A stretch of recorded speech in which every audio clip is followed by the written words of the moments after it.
Hello again, everybody. It is the coach. You're tuned in to Madden 19 on EA Sports. On tap, we've got what should be a fairly intriguing matchup between the Jacksonville Jaguars and the Pittsburgh Steelers. So with that, let's get you up to Heinz Field in Pittsburgh. Standing by for the call, here are Brandon Godden and Charles Davis. All right, Coach.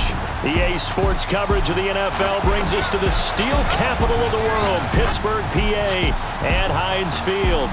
They love the black and gold here in the Steel City, and a few moments ago, their Steelers emerged from the Heinz Field tunnel. They're set, we're set, as the Steelers are ready to do battle with the Jacksonville Jaguars. Alongside my partner, Charles Davis, I'm Brandon Gunn, happy to be with you. And CD, as we get this thing going, give the folks at home something to keep their eye on. The running game for both teams, because I think this is going to be an old-fashioned, old-school type of a game. Physical, who wins up front, who runs the ball the best and controls the clock, they will come out the victor. Josh Lambo now ready to put this one in the air. And with towels waving, we're underway from Heinz Field. That'll be taken in the end zone.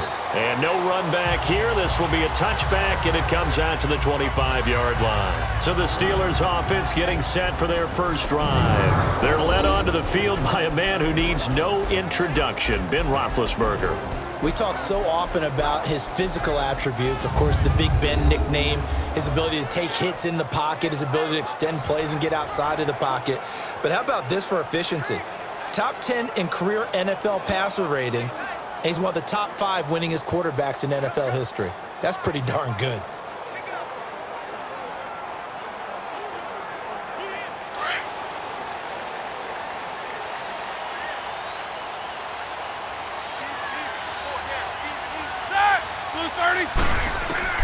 Throwing now, Roethlisberger on first down. And his first look is incomplete.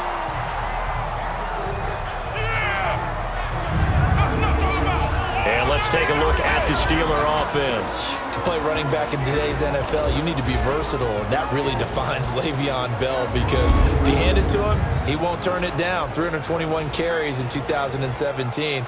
And if you want to throw it to him, well, they targeted him 106 times last season as well, which was second in running backs only to Christian McCaffrey. So Le'Veon Bell is a defensive nightmare when you try to figure out where he's going to be on the field to try to defend him. To throw here, Roethlisberger. And he connects with Vance McDonald. And he's taken down, but able to slip across the 35. 12 yards there as they keep this drive rolling. It's another first down. I do believe we'll see a little bit more of this as this game progresses, because when you can have that type of a gain in the middle of the defense, it hurts them in so many ways, because most teams like to be strong down the middle. And if you can sting them there, that opens things up for you on the outside as well. But that's where their big tight end, is so good, that middle third, the seam routes, the end routes. Yeah, you're right. Probably see more of that. Yeah, it takes a lot of courage and fortitude to go in the middle as well, and he's got it.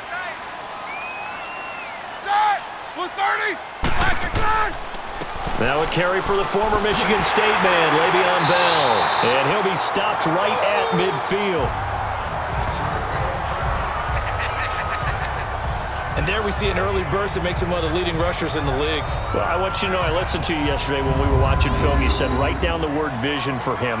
It was on display there, wasn't it? It certainly was, because he allows the blocks to set up in front of him. And if that continues, it'll be a long afternoon for those guys trying to play some defense.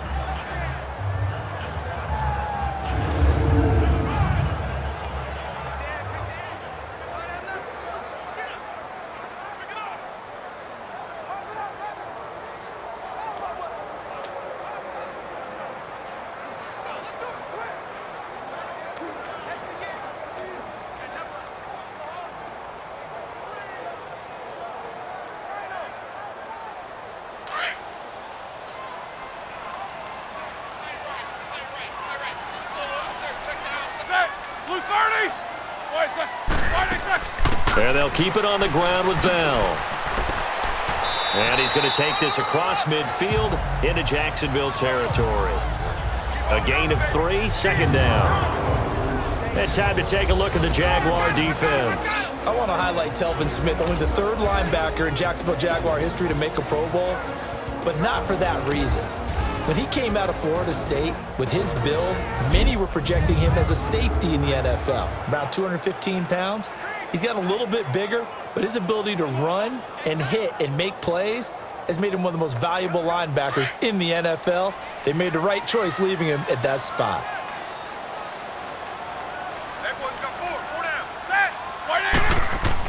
On second down, it's Bell. And the stop here will come at the 38-yard line. 8 yards on the pickup there, and it moves the sticks. And that's a run that'll energize an offensive line. They'll take down one all day long. Fundamental breakdown by the defense. You've got to be able to make plays on the edge.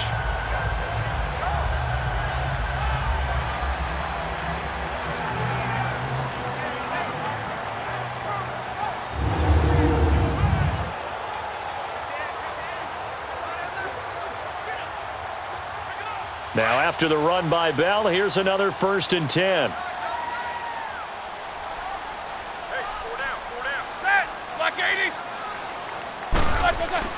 Now Roethlisberger on 1st down. Now been hit, and he lost the football. It's loose. But it looked like the Steelers were able to recover, and they will indeed hold on to the ball.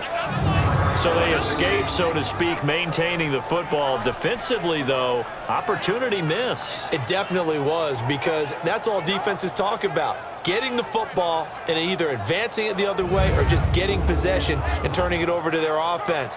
That can be a little bit deflating. You're exactly right. A lost opportunity.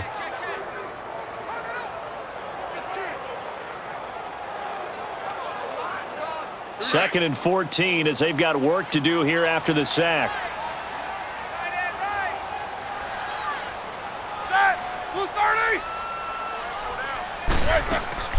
They'll run it now out of the gun. Not much there, maybe a couple as he's taken down at the 40.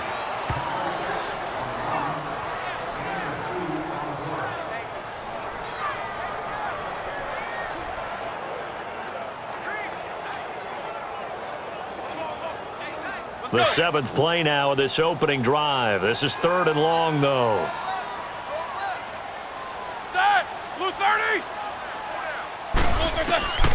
From the shotgun, it's Roethlisberger.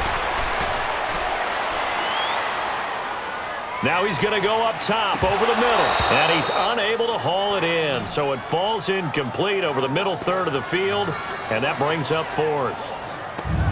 Well, they went for the big play there, but that drop could really hurt their momentum.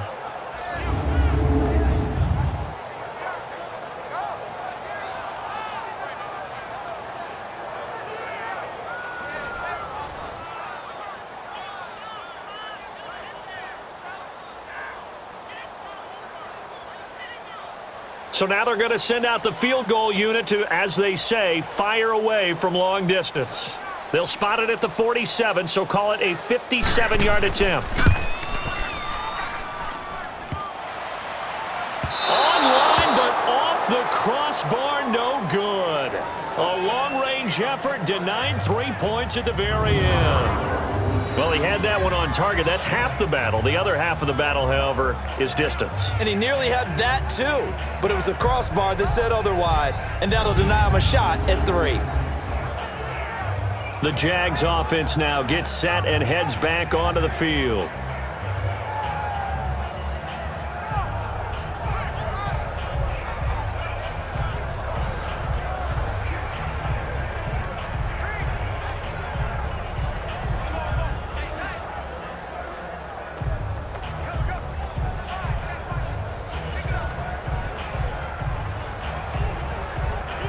Well, now they'll start 3 yards shy of midfield after that long 57-yard miss.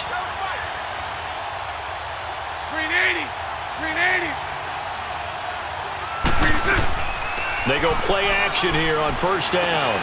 And the catch made here by Marquise Lee.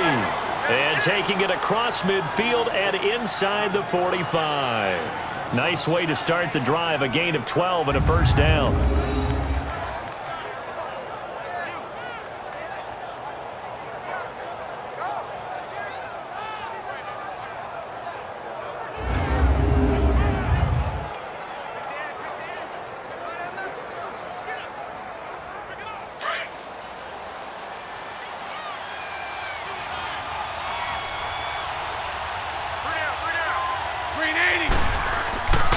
Bortles now on first down. Throwing over the middle, and it's incomplete.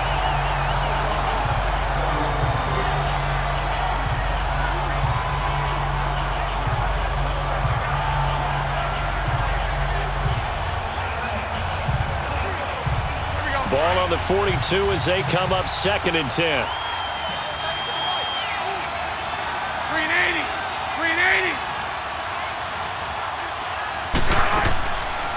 Now a first carry for T.J. Yeldon. And able to push his way forward here for a good little gain. They get 6 here after the incompletion, and it'll leave them with a 3rd and 4. And once again, leverage wins. The offensive line, lower than the defensive front. They moved them and found some good space for the guy carrying the ball.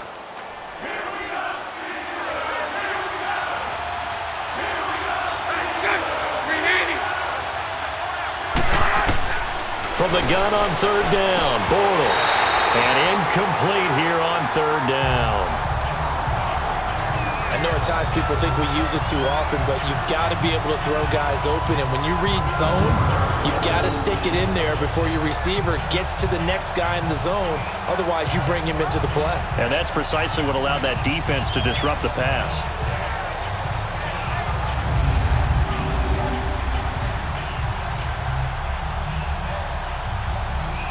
On is Josh Lambo now for the Jaguar field goal. From the left hash, this from 53 yards out. And Lambo will put this one through, and the Jaguars grab a 3-0 lead. So a good kick there to polish off the drive with 3 points. Yeah, coaches always talk about finishing a drive with a kick. 2 of them give you points, either an extra point or, in this case, a field goal.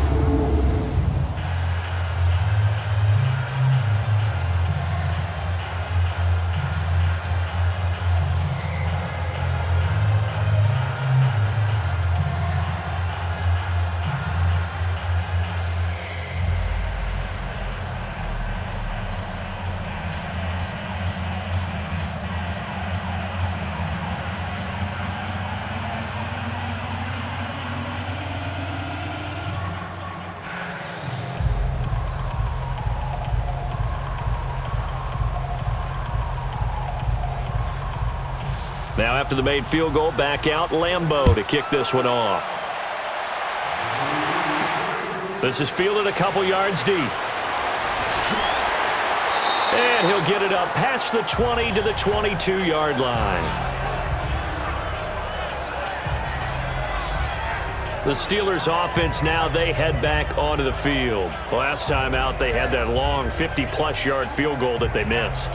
And I'm sure on their sideline they're thinking to themselves, okay, do we still want to try one if we're in that position again? And I would dare say that the answer would be yes. They're going to have a lot of confidence in their kicker. But just to be on the safe side, I'm sure they told their offensive guys, can we get a little bit closer this time? Get a little closer. Yeah, you know, I'd rather get in the end zone first and foremost. But if all else fails, less of a field goal attempt for him. Big Ben and the Steelers with a 1st and 10 at their own 22.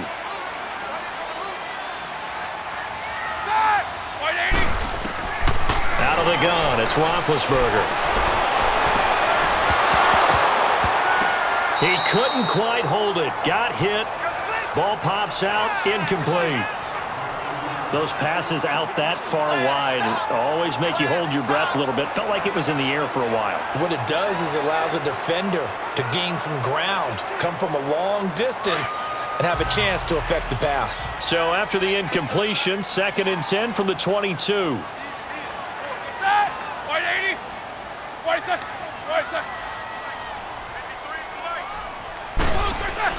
Again on 2nd and 10, it's Roethlisberger.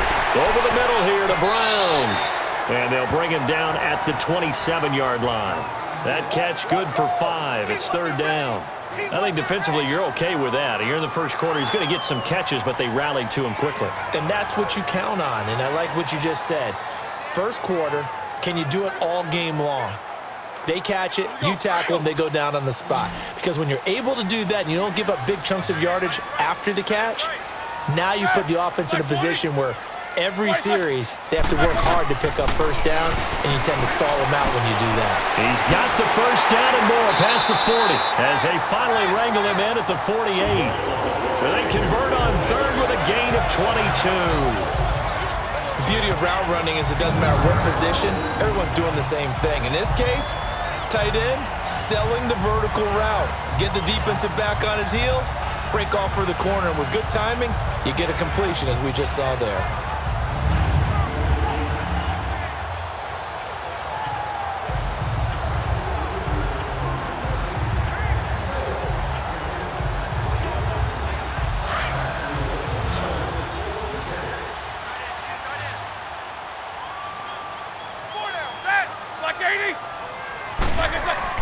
They'll throw on first down with Roethlisberger. That'll be taken in there by James Washington. And they'll get him down as he's inside the 40. Back-to-back nice plays, 12 yards that time and a first down.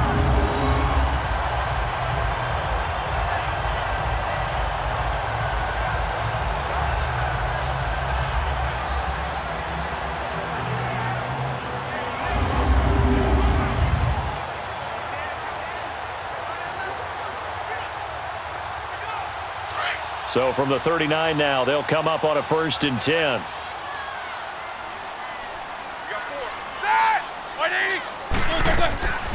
Now a first down carry by Bell. Now Bell hit. He lost the football. But it looked like the Steelers were able to recover, and they will indeed hold on to the ball.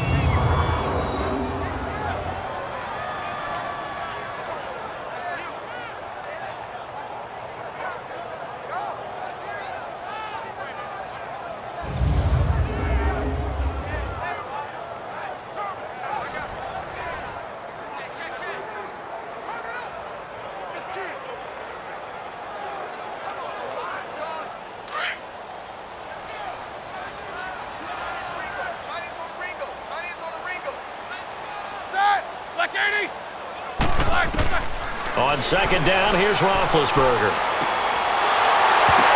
And the hit jarred it loose. It's incomplete.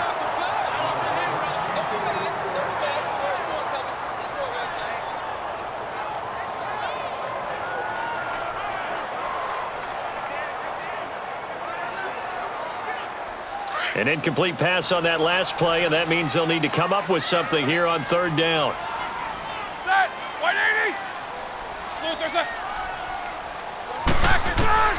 From the gun, it's Roethlisberger. And that's complete to Jesse James. And he's going to get this one down to the edge of the red zone. First connection there of the afternoon for those two, and it's good for a first down. That's tough to play zone defense when they can just curl up right there in front of you. Yeah, absolutely. Well, we talk about finding the soft spot. Defensively, how do you make sure they don't find the soft spot like they did there? Tough to do because what they normally will do is run routes that'll pull you out of that spot that they want to get into. That's what we call not taking the cheese, right? Don't go for the mousetrap. But it's hard to do because when you see a guy cutting that in that direction, you tend to go towards him. Now some movement before the snap. And we'll hear from our referee for the first time this afternoon. Offense.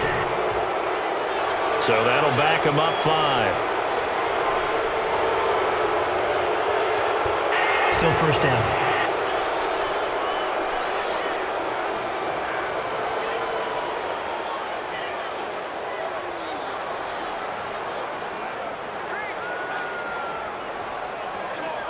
The false start backs him up 5, 1st and 15.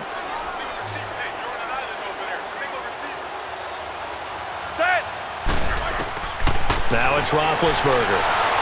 And he's going to be taken down here. A sack back at the 32. Yannick Ngakoue in there to get him his second sack now of the afternoon.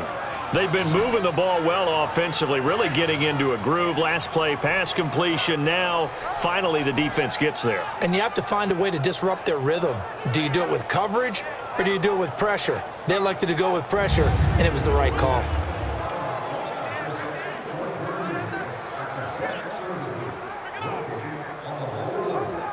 Well, they're in some hot water now. After that sack, it's 2nd and 21. Four down. They'll run it now out of the gun. And he's got about 5 yards as he's taken down right at the 25.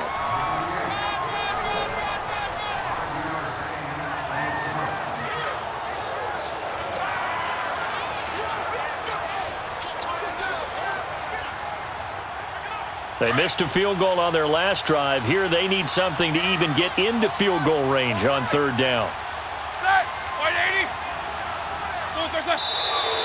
Now whistles here before the snap, and it looks like one of the Steelers may have moved.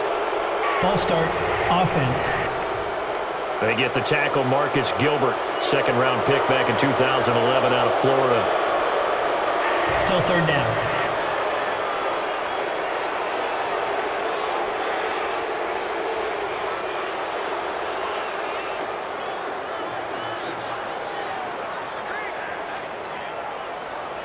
So the false start certainly doesn't help matters as they'll try again now, 3rd and long.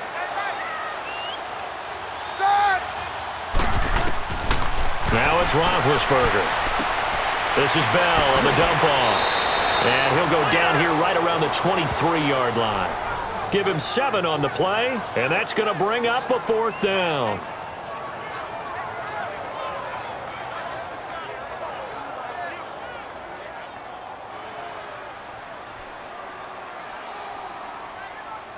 So out comes a field goal team now for the 2nd time here today. From the right hash, this from an even 40 yards out.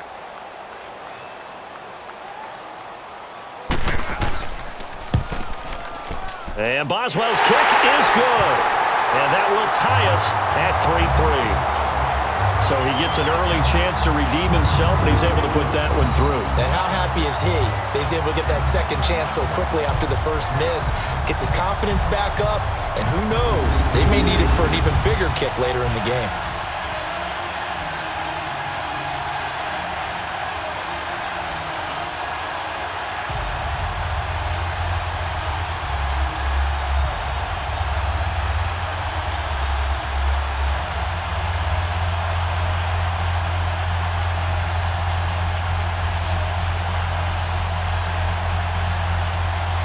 So we're right back where we started, all even as the kick's away.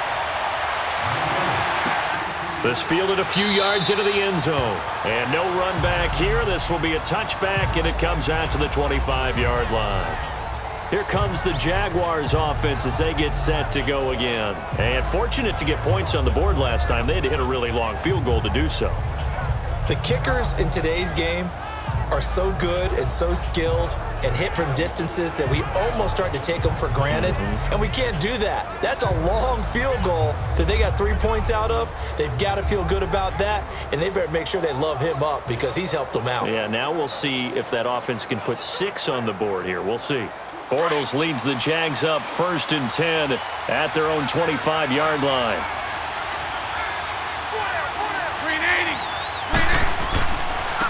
A first carry for Leonard Fournette. Space to maneuver at the 40. 25 yards the pickup there, and also a 1st down.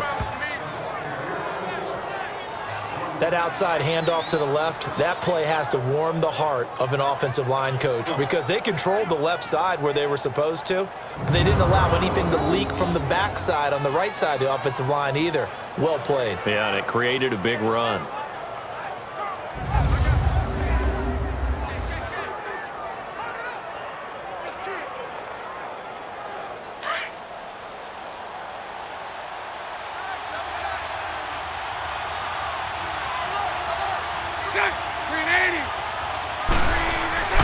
They keep it with Fournette on 1st down. And he's going to be brought down inside the 45 at the 43. It's a 7-yard carry to set them up with a 2nd and 3. Well, that run right there was an offensive line coach's dream, wasn't it? Guys picked up all of their assignments, created a nice gap for the running back to get through, pick up 7 yards. Yeah, he's probably chortling on the headset right now saying, we got it going, boys. Let's keep it going. Let's go, let's go.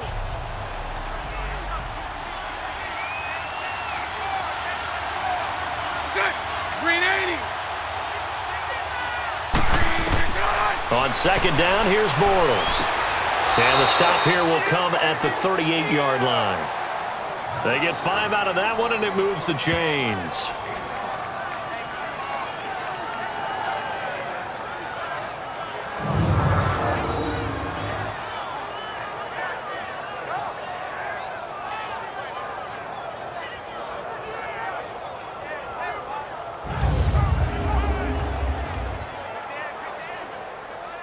So here's a 1st and 10 at the 38.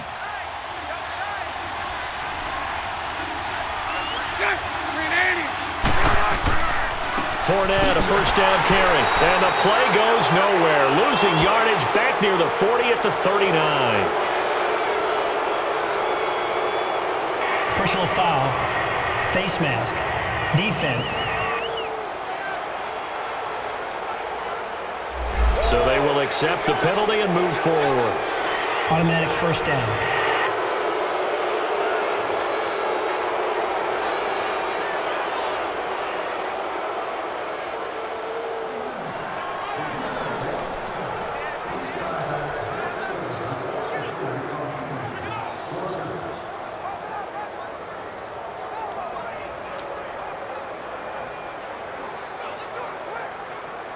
And now it's 1st and 10. A big mistake, especially when you factor in the personal foul yardage. After the penalty, it's Fournette. And he's going to have just a couple here with a marker on the field as well.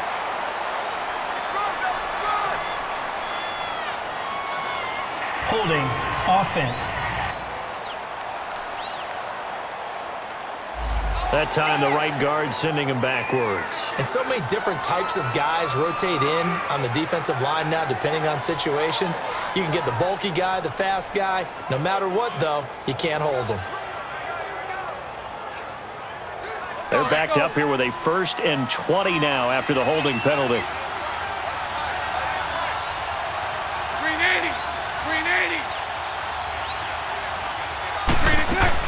After the penalty, it's Yeldon.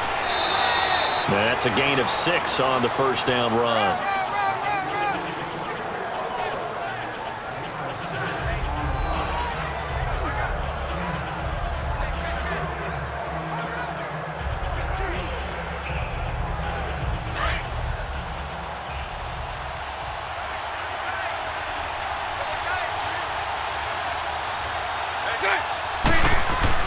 Now Bortles throwing on 2nd down.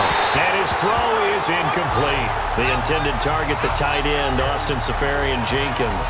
And it's 3rd down.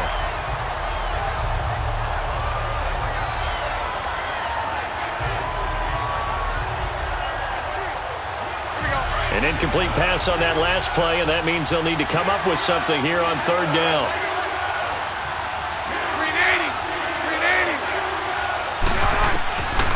Shotgun now for Bortles.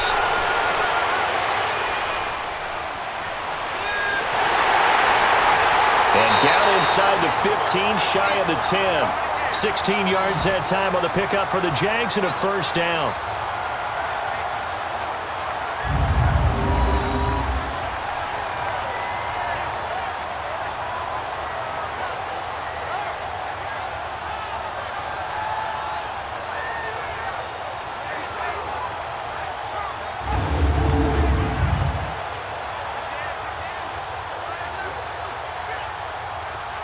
The Jags with their first opportunity in the red zone.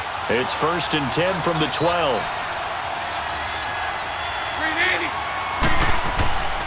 Bortles on the give to Fournette. And he'll be taken down here at about the 11. Cameron Hayward in on the tackle. Now that's the type of play that'll fire up a defense. Hold them to 1 yard on a 1st down run. It'll be interesting to see if the offense decides to press the run at all, or if they'll abandon it now after gaining only 1 on that play.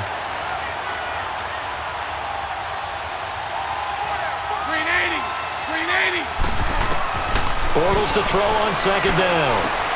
That's going to be caught at the 10-yard line. And he's going to be brought down just shy of the 5 at the 6. That catch good for 5. It's 3rd down.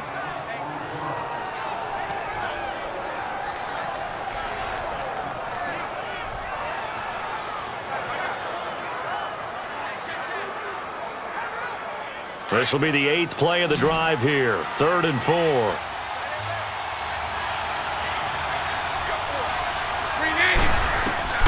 From the gun, it's Bortles. Incomplete. He had his hands on it but couldn't pick it. But it's now 4th down. These guys had to settle for a field goal their last time moving the ball down the field. They may have to do it again on this drive. That could be frustrating. Yeah, I don't want to be cliche, but at least they were able to get 3 last time. 3 here, not the worst thing in the world.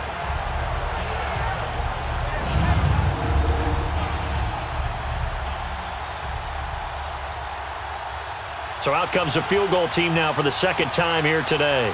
From the right hash here, should be an easy one. Oh, they get to the football. It's blocked. It's picked up. A live ball here, remember. Please tell me this doesn't come off as snarky, but that's a relative chip shot. I mean, you've got to be able to execute that one. I don't care what they design on the other side about trying to block the kick. That should be 3 points on the board. Yeah, we've talked about it before. If you're out at 55, 60 yards, low trajectory from here, you get that thing up, this should be 3. Yeah, there's nothing routine in football, but this one really almost should be. Snap, hold, kick, ball through the post. Didn't happen that way.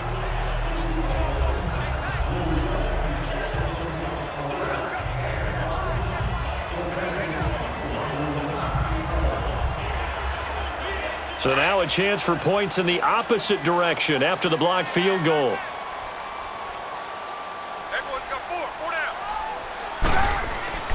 They'll start out on the ground with Bell, and he'll take this up only to about his 18-yard line. Miles Jack there to make the tackle.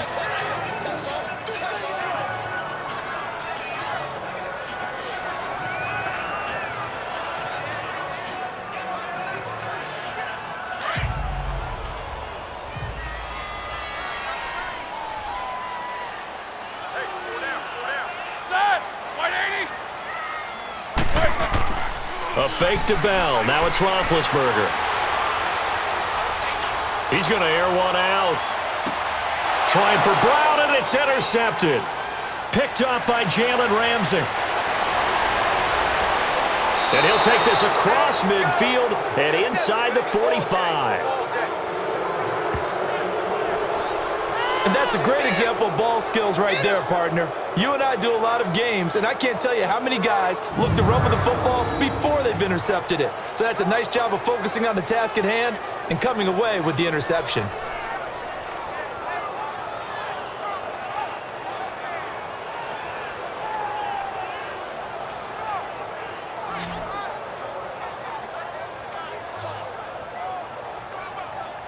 Out comes the Jacksonville offense as they get set to take over here.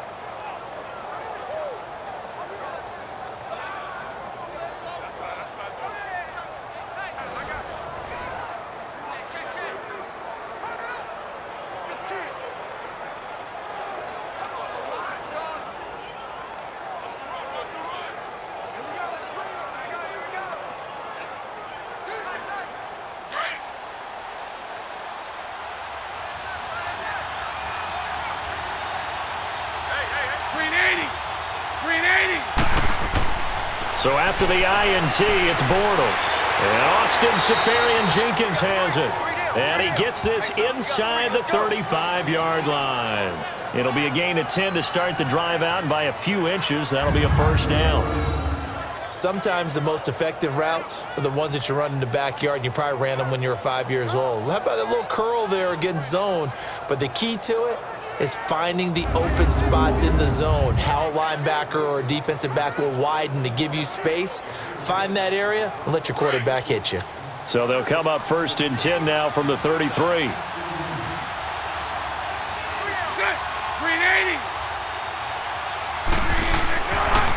Fournette on the counter. And the reinforcements come in as they're going to stop him behind the line. The loss of a full 3 yards, and now it's 2nd down. Stephon Tuitt came out of Notre Dame as another one of those really tall defensive ends, and you just wonder, would they be able to have the leverage to bend and make plays? I think he just gave us an answer with that tackle.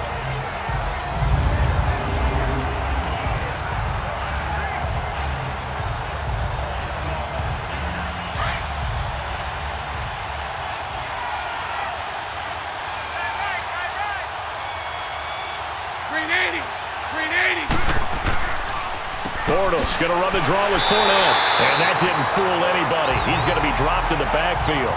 It'll go as a loss of a yard, and it'll set up third down. And Cameron Hayward's ability to take on blocks, hold the point of attack, and get upfield serves him very, very well. What a nice play there. Yeah, he can take on blocks because he's built like a block.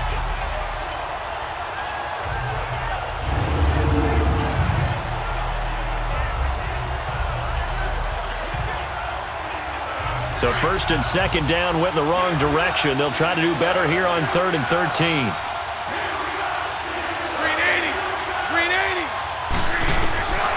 Working from the gun, it's Bortles.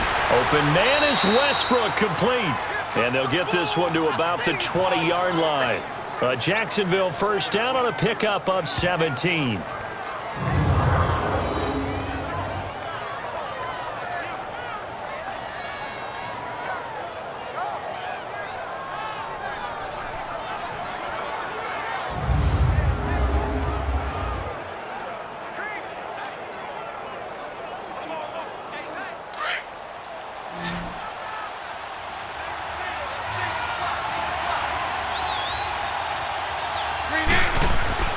Now a play fake here on first down. And that is incomplete. And it is true. You can draft the fastest. You can draft the most athletic guys. But if they don't know the art of positioning, sometimes it's all for naught. In this case, in the right spot, help force the incompletion. Yeah, but had his hands on it for a second. Would have been a tough catch, though. Falls incomplete.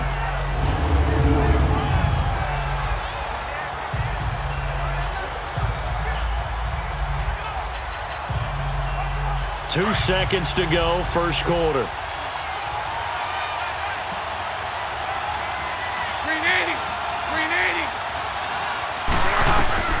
Bortles again here on 2nd and 10. And complete over the middle, Safarian Jenkins. And he'll go down here at the 12-yard line. So they'll get a little extra time to come up with his third down play as we've hit the end of quarter one. 3-3 our score. More from the Steel City coming up after this. The NFL on EA Sports is fueled by Gatorade, the sports fuel company. Alongside the former defensive back Charles Davis, I'm Brandon Gaudin. It's Jaguar football as we begin quarter number 2. And they're driving, but they come up on a 3rd and short here.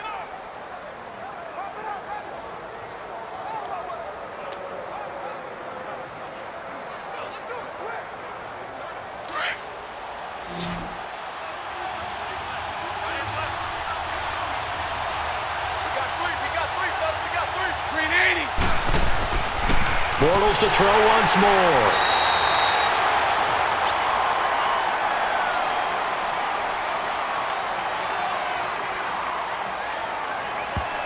Holding offense. So instead of giving them another third down, they'll decline it, brings up 4. Now that's smart football right there. You don't even have to really spend a lot of time considering it. Just know that you're probably going to get the ball back. Good job declining that penalty. On is Josh Lambo now for the Jaguar field goal. And remember, he had one blocked earlier.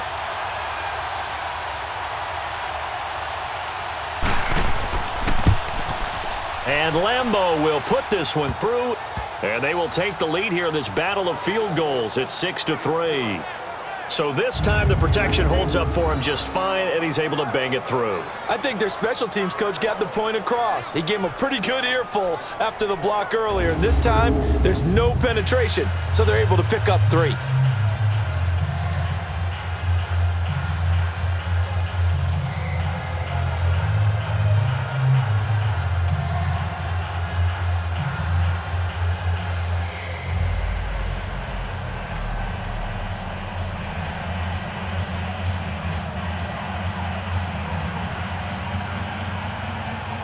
Now after the made field goal, back out Lambo to kick this one off. Fielded about a yard deep. And he'll be brought down at the 23, make it the 24-yard line. Here comes Ben Roethlisberger and the Steeler offense back onto the field. And he comes out on the heels of an interception he threw last time they had the ball. Yeah, and the quarterbacks that I know that are the best ones, the ones that really know how to lead their team, they tell them, that's on me. That's my bad. But let's go back out there and move ahead again, guys. We can get this done. One good thing for him, it did only lead to 3 points and not a touchdown after that turnover. Big thanks to the defense. Big Ben and the Steelers with a 1st and 10 at their own 24. Hey, set! Black 20! Look, there's a...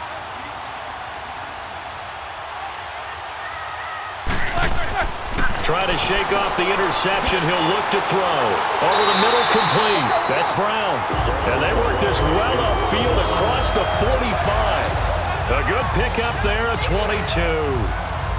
A good grab there by the former Central Michigan man, Antonio Brown. And he ate up some real estate on the catch, too, didn't he? I think the most impressive part of it, though, if there's a chance for him to get the football, even though he was covered well, he somehow finds a way to get it.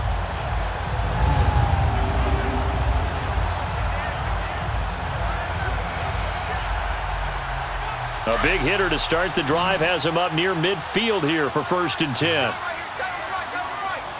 Ready? 180! Black is on! Black. Play action. It's Roethlisberger. He's going to air one out.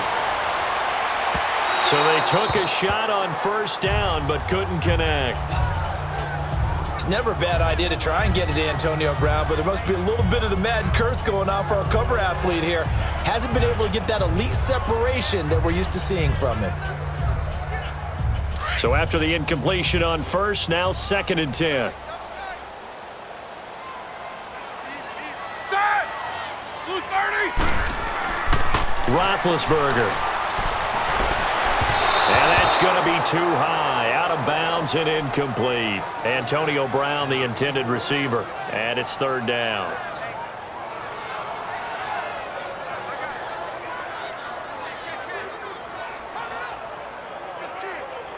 So now 3rd and 10. They had the big play to start the drive, but 2 incompletions since. Set! Blue 30! On 3rd down, Roethlisberger. Open man, Smith-Schuster, it's complete. His first catch, and it's a pretty big one. They get the conversion on 3rd down.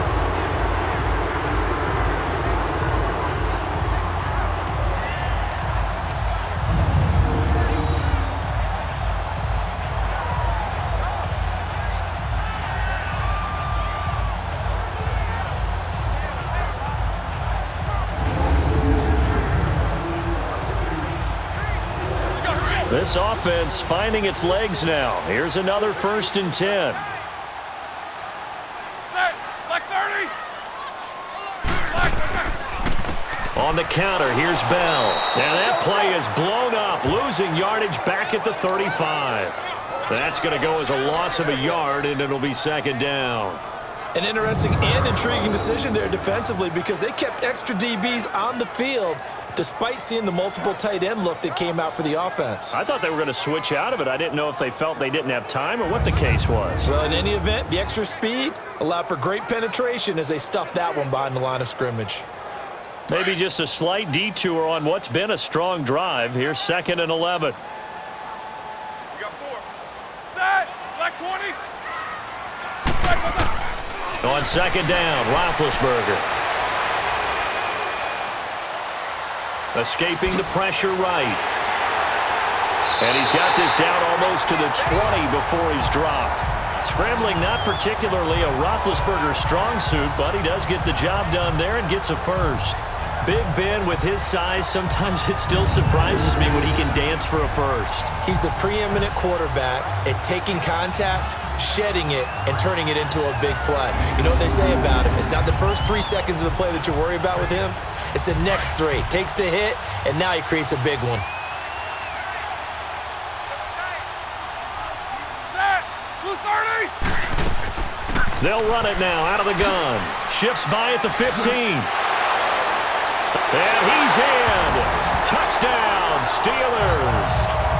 Le'Veon Bell, a 22-yard scamper. And the Steelers are able to strike for 6. Well, partner, that was another explosive run, and one thing I've learned in our time in this game, yes, the offensive line has to get a lot of credit, but for big runs to occur, the wide receivers have to block well downfield. And then you have to have a good guy carrying the ball too, right? Oh, without a doubt. You need that difference maker lugging the rock.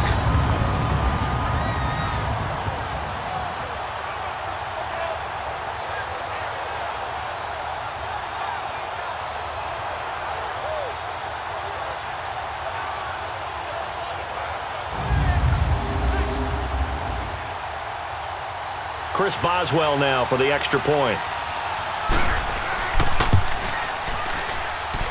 Boswell good with the extra point, and that will make this a 4-point game.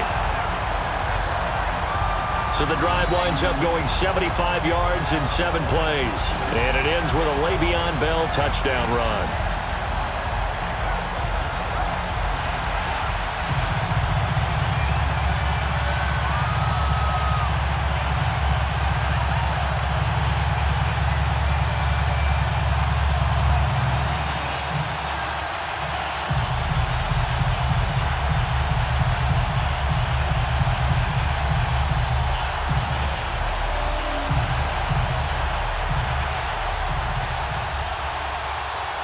Boswell on now to kick this one away. This fielded a few yards into the end zone. And no run back here. This will be a touchback, and it comes out to the 25-yard line. Out comes the Jaguar offense now as they get set to take over. And after the field goal last time, let's see what they can get here. At least they got points out of the last drive, Charles. I never met an offensive coach that didn't want to drive to end with a kick. Most of them wanted to end with a PAT, right? In this case, a field goal, they'll take it. Way better than the alternative, which is a punt. Yeah, but you've met fan bases that wanted that, that weren't happy with that field goal. I haven't met a fan base yet that wants to drive to end with a kick, other than the extra point. That's it. 380! 380! They go play action here on first down. Throw left side complete. It's Lee. And he takes it down deep into Pittsburgh territory. A big play there. Bortles to Lee. 59 yards. That was a nice pickup. Some chunk yardage there. Some of those big yards downfield with a little bit of rack thrown in there, a little run after catch. And it came on a crossing route. I could just hear one of my friends who won 4 Super Bowls as a quarterback always said the same thing. What route does a defense hate? Crossing route. Hate it, hate it, hate it, because it's hard to change direction when they get going full speed in the other way.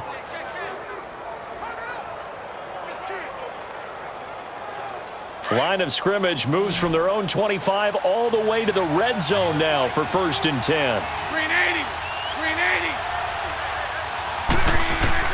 380! Into the red zone, it's Bortles. And his throw's going to be incomplete.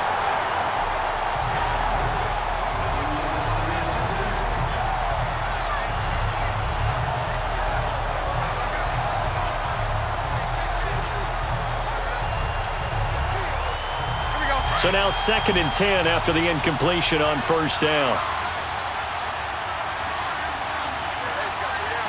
380! A handoff to Fournette. And he'll take this one down near the 15. Only a yard on the pickup there, so it leaves him needing a conversion here on 3rd and a tough 9.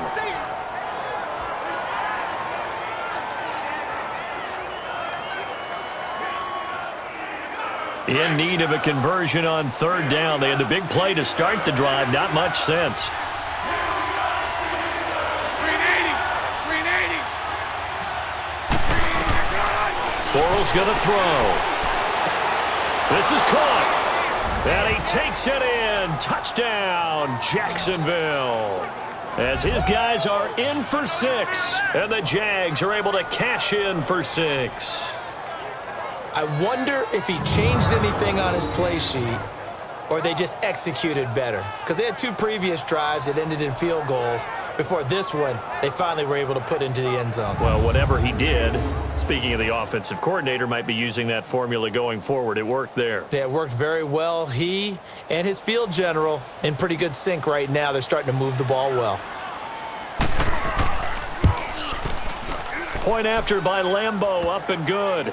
And the decision to just kick the extra point winds up successful. The drive summary, 4 plays, 75 yards. And it results in a touchdown for Jacksonville.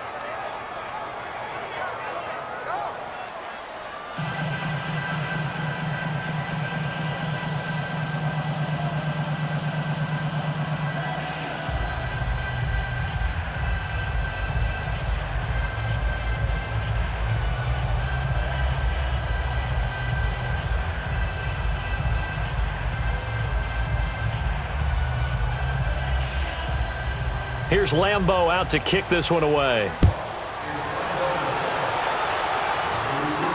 That'll be taken in the end zone. And he won't return this one. He'll go down to a knee, and they'll start at the 25. Getting set to go again as we look at the back heading onto the field again. And I'm not going to say you completely abandon the passing game, but it would really behoove them to get this running game going more. That's the identity most teams are seeking. Able to establish themselves, control the game by running it, have to touch it multiple times in order to have success in this game. Yeah, as we say, yeah, that's right. As we say all the time, that sets up the passing game. I feel like a broken record with that. Listen, we can be broken records all we want. Bottom line is, lather up that big horse and let him run. Big Ben and the Steelers with a 1st and 10 at their 25-yard line. They'll start the drive with a carry by Bell. And some room to maneuver.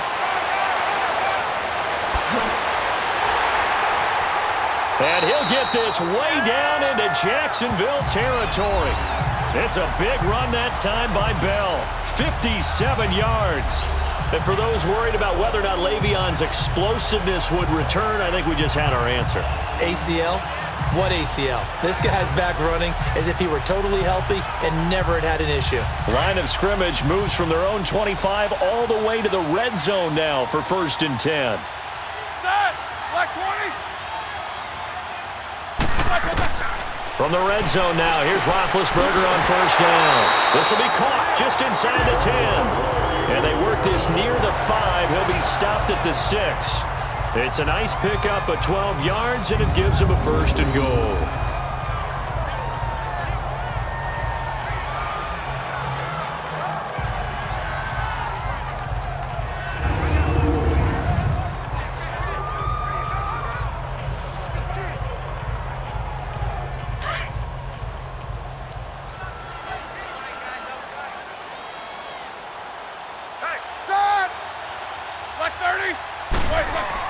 Now Bell, and he's going to take it in for a Steeler touchdown. Le'Veon Bell with his 2nd touchdown here in this 1st half. And the Steelers are able to strike for 6. And always a good 1st half when you can hit pay dirt twice. And it never hurts to have that good feeling as the game moves on. Just think about halftime. If that's all he gets, he'll just sit there at the half and think, all right, 2 already. I can get some more. I can get some more. And it'll be encouraging his offensive line to create some space. Extra point put through by Boswell. And that will make this a 4-point game. So a 75-yard scoring drive on just 3 plays. And it ends with a Le'Veon Bell touchdown run.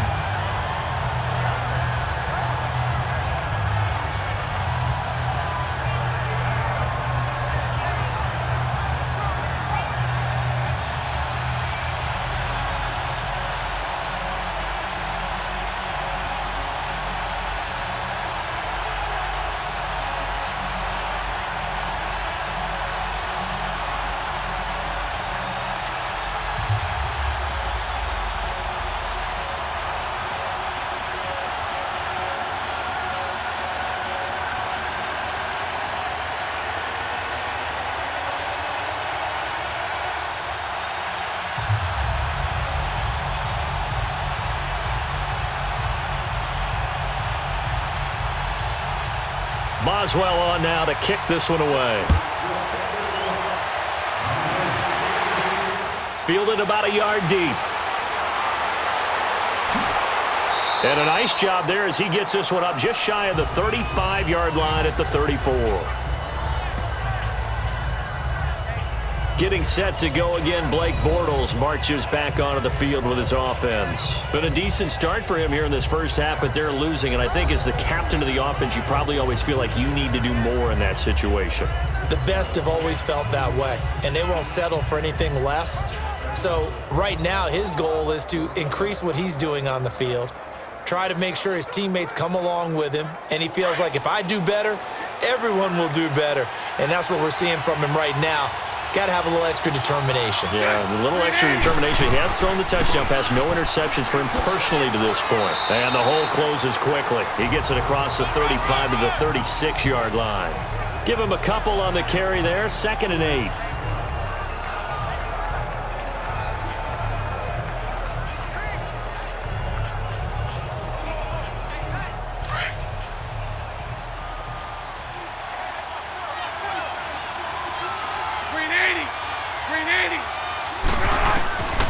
Throwing now is Bortles.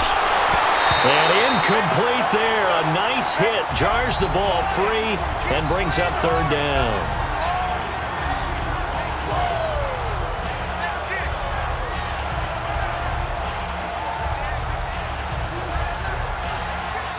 The Jaguars on 3rd down. They've hit it 50%, 3 of 6 to this point. This is 3rd and 8.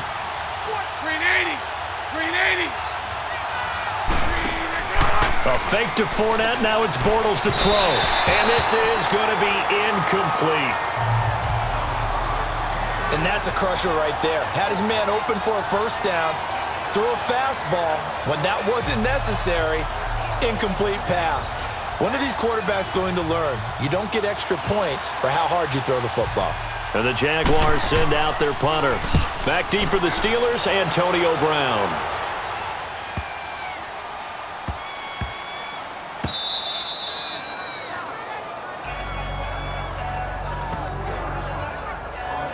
And we put our focus now on Le'Veon Bell. And he's found the end zone twice, and now I'm guessing he's thinking, hey, let's find it 3 times.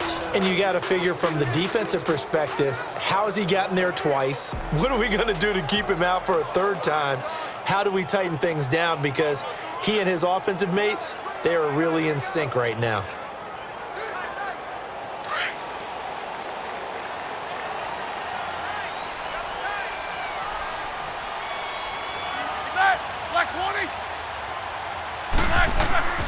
Off the play fake. Here's Roethlisberger. In trouble in the balls. And this will be recovered at least by the offense, but he'll be taken down in the end zone, and that is going to be a safety. Well, I think you can go ahead and give your punter an assist on that one. Pinned him deep, and the defense comes through with 2 points. You're exactly right, partner. This was all set up by a great punt, and if the ball goes in the end zone, this never happens. So great call. Give the punt team and the punter some love.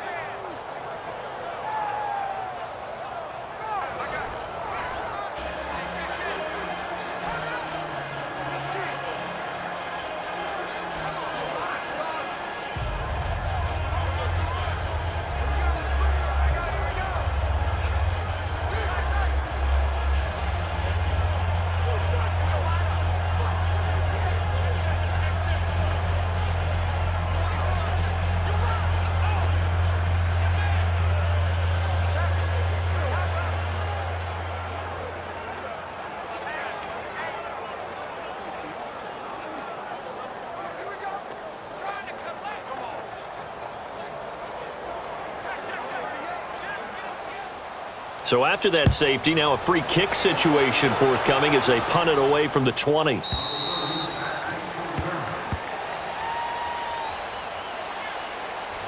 Free kick out of bounds. Kicking team.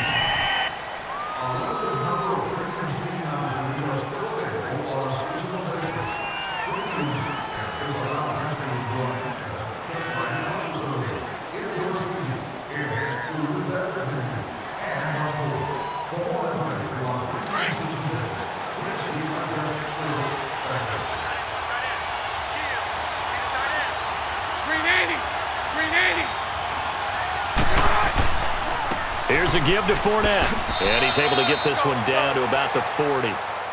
5 yards is the tally on 1st down. That brings up 2nd and 5.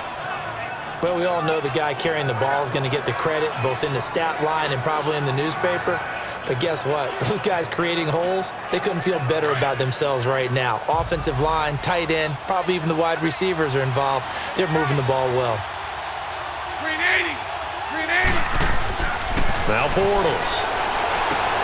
He rifles one that's intercepted. Picked off by Bud Dupree. And his guys are going to take over at the 39-yard line.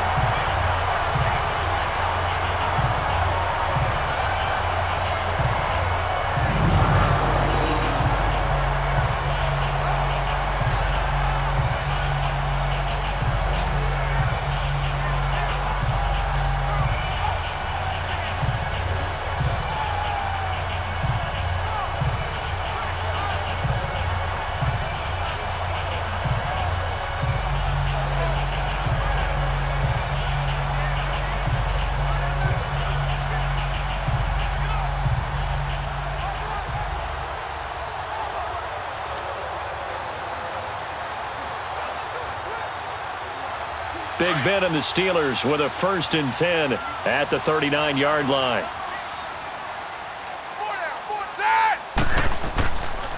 Roethlisberger with a give to Bell. And a nice little quick spin move before he's dropped. And a pretty good gain. It'll be a pickup of 10 yards. And that'll bring up a 2nd and just about a few inches here.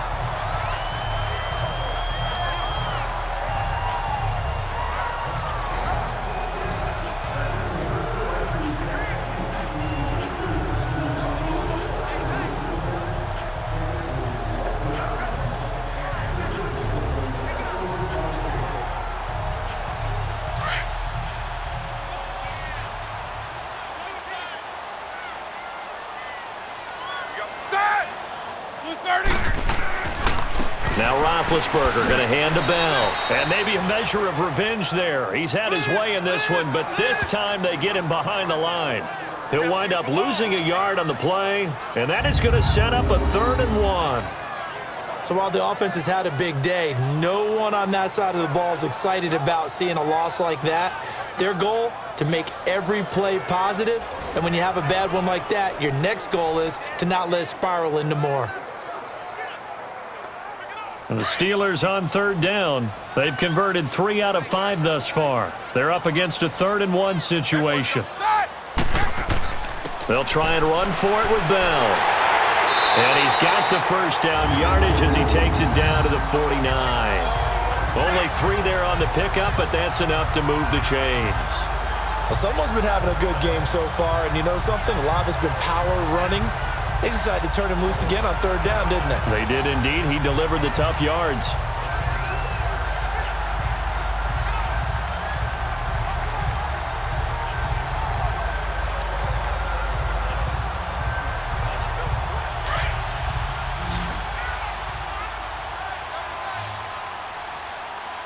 Hey, 4 down. Set! Black 20! They go play action now. Roethlisberger. Over the middle here to Brown. And he's got this down to the 35. The Steelers picking up 15 yards there and a 1st down. And there's a man they call AB, always a volume receiver. He gobbles up catches. Holds a number 2 and number 4 spots for most receptions in a season in NFL history. And in 2015, just 7 catches shy of setting the single-season mark for most receptions, currently held by Marvin Harrison, a Hall of Famer. He had 136 catches that year on the heels of 129 the season before. Roethlisberger now 10 of 17 throwing the ball. He's got a 1st and 10. A give to Bell. And the play goes nowhere. Losing yardage back near the 40 at the 39. It's a loss of 5 there, bringing up 2nd. I don't know about you, partner, but I'm rubbing my eyes after that play. Did we just see that runner not get yardage? A big-time play by the defense. It does happen occasionally, even against the best running backs who are having big days.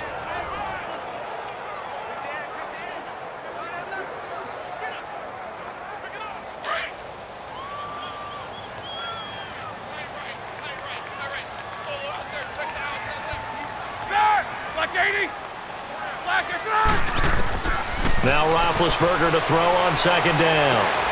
To the right side and complete to Washington. And they'll get this one down to about the 20-yard line. The passing game in rhythm right now for Pittsburgh. There's another first down.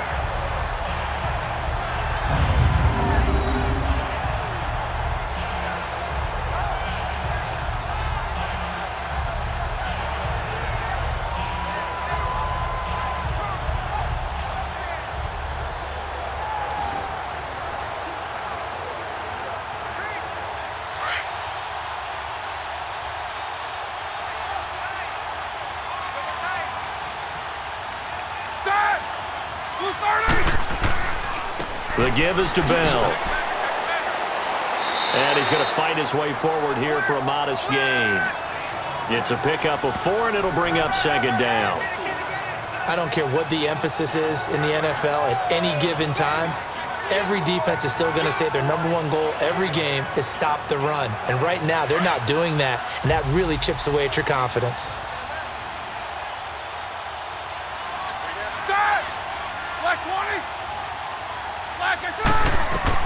On second down, here's Roethlisberger. And a big turnover there as his guys will get the football back. Brandon, this is why golfers do their best to never count a score in their head before the ball goes in the cup. This looked like a slam dunk for points on this drive, didn't it? Instead, they'll throw an interception, and they're going to come away empty.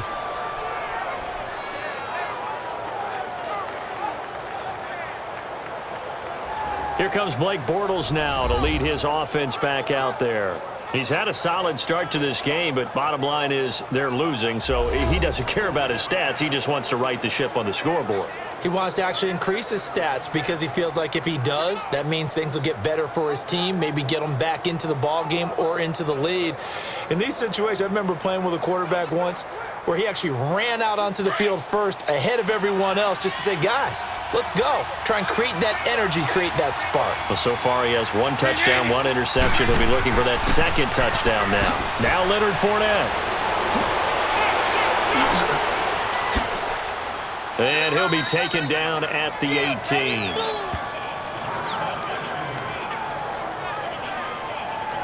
It'd be hard to say that a defense wouldn't be ready for a first down run.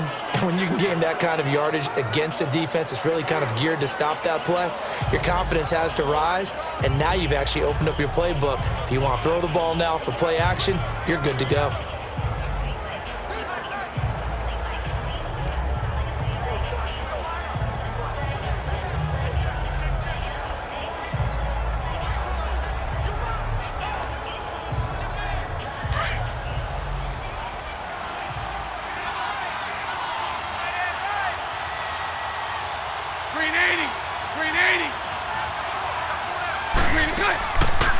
Bortles now on the option left side. And he'll get this one across the 20, but only up to about the 21. He'll wind up getting 3 on the keeper there, but it leads to a third down. Anytime you decide to use your quarterback as a runner, most of the time when you design a play, you're expected to break a little bit bigger than this one because when you run him on short gains, your risk-reward and him taking hits, I'm not sure that's the payoff they were looking for. The Jaguars on third down. 3 for 7 so far in this game. This time it's 3rd and 3.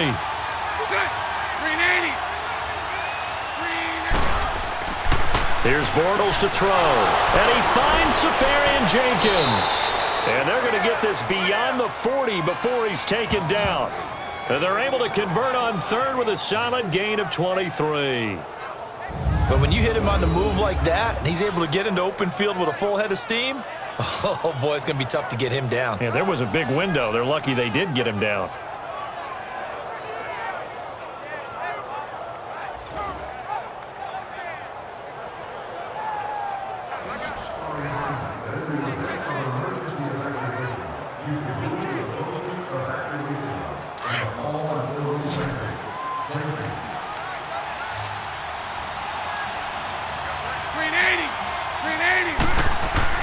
On 1st and 10, here's Bortles. Pressure comes, and the Steelers take him down. Cameron Hayward in there to get him for a loss of 5. And we say it all the time, have to be able to get rid of the ball sooner than that. You have to help your offensive line out. They're going to protect you as best they can. And if you're getting 3 to 5 seconds to throw the ball, they're doing a really nice job. But when you hold it and give up a sack, you're really almost discrediting their work.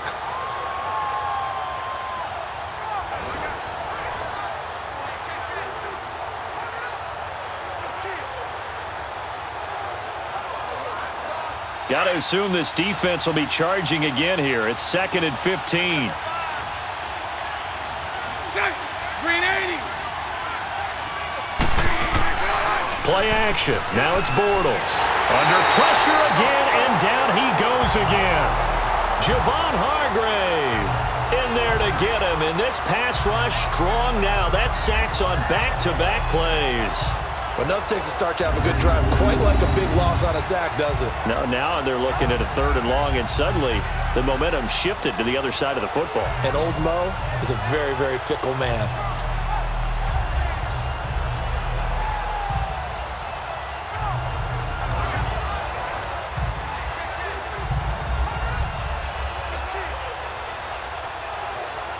Following the sack, 3rd and long for Bortles and the Jags. Green 80. From the gun, it's Bortles. This is Yeldon on the dump off. And he'll be out of bounds across the 30-yard line. Call it a gain of 3. And that's going to make it 4th down.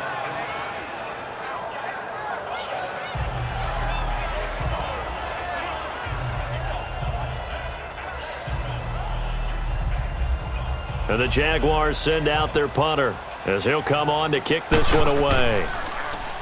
He gets this one away, and boy, it's another boomer. And did they keep it in? They did. They kept it in. It's down close to the goal line at the 1-yard line.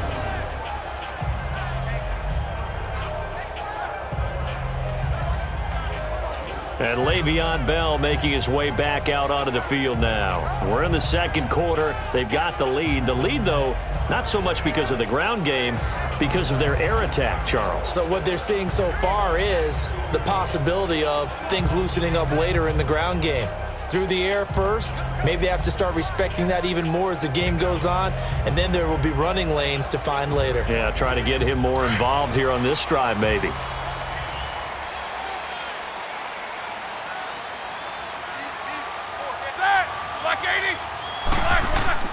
Now Roethlisberger back into his end zone. He's going deep for Brown. And Big Ben intercepted a 3rd time. Picked off by Jalen Ramsey. And they take possession of the football and have it at the 36-yard line. When you're on your own 1-yard line like they were, oftentimes you're thinking just run on any down, get some space. There they elect to throw it. It cost them. You get the sense that they were banking on the element of surprise, right? Everyone expects you to run it there. Let's take a shot. Let's throw it. Try and create some space, some room. And it went awry, didn't it?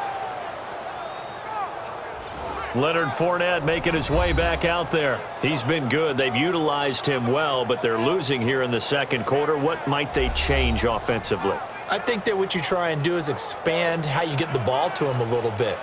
Get him out in open space, maybe swing the ball to him. What's that they used to call it in the West Coast offense, the long handoff? Yeah. Serve as your running play that way, as well as continue to feed him the football. Some of these runs now may pop bigger later in the game because of the effects of running it. Sometimes people, after a while, they don't want to tackle him anymore, or they get tired, or they get out of position, or he runs through tackles.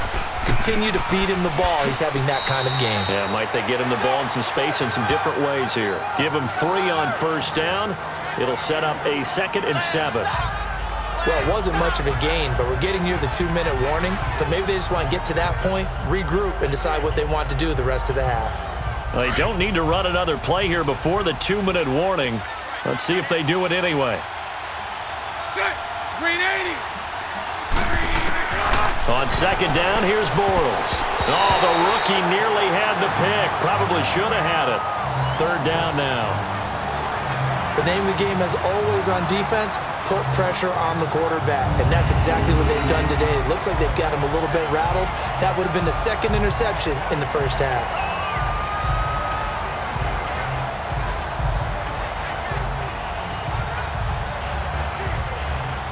Game clock at 2:01. Time for one final play before the 2-minute warning. Throwing his Bortles on third down. 1:58 to go in this first half of play. Back to Heinz Field after this.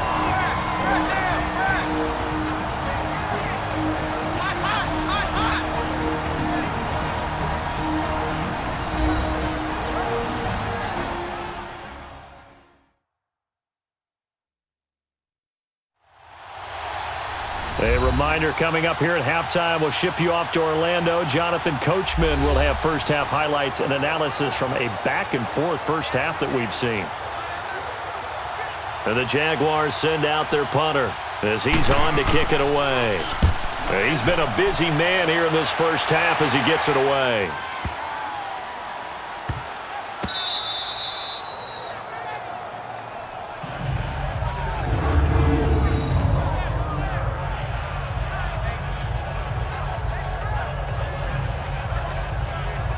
Getting set to go again, Ben Roethlisberger marches onto the field. They've sort of epitomized balance. I mean, he's thrown the ball pretty well. They've run the ball well. Got to be pretty happy over on that sideline. Takes a lot of pressure off, doesn't it? As much as those guys back there want to throw the ball around and be the focal point, when you're able to run it well and hold the defense back from their pass rush, it allows you to throw it as well as we're seeing so far in this game. Yeah, now they'll be looking to add to their lead here in the second quarter.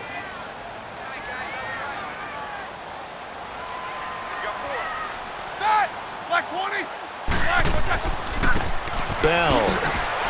And he's going to be taken down shy of the 5-yard line. 3 yards on the pickup there, and it'll be second down. And give him a lot of credit there, but even more credit to the guys up front. In that situation, you know it's going to be a stacked defensive front. And to be able to gain that much yardage, that's a big win for the guys on offense. Yeah, they were just about standing on their own goal line, so to get a few yards there, a great start. Now we'll see what second down brings. And he'll take this forward only up to about the 7. Now whistles come in. We're going to get a timeout here by the offense, as they'll stop it with just over a minute to go before halftime.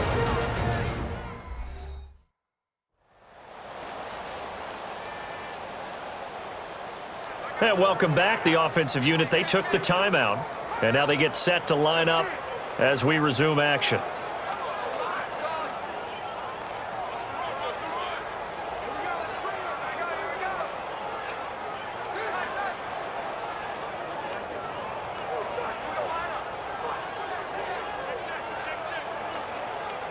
The Steelers on third down. They've converted 4 times out of 6. Not bad. This is 3rd and 4. Out of the gun, it's Roethlisberger.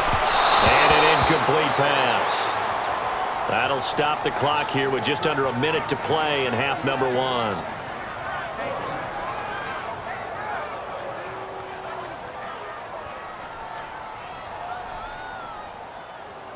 Here's Jordan Berry now, as his first punt will come from inside his own end zone.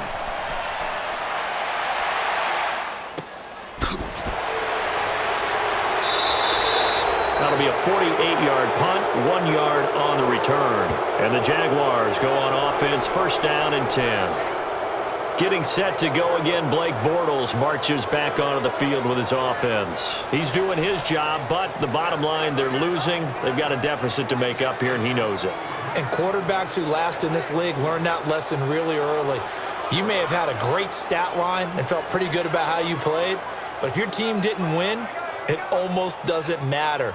And right now, he's adopted that attitude. How do I get better? How does my team get better? How do we find a way to win the game? No, he's hoping to lead his team to a successful drive. Now whistles here, and I believe one of the Jaguar linemen might have moved. Full start, offense. Maybe anticipating a blitz, and they jumped. Yeah, and if we saw it, you know that they saw it. The bad guys might have been coming on that play. Had to pick them up, and they jumped.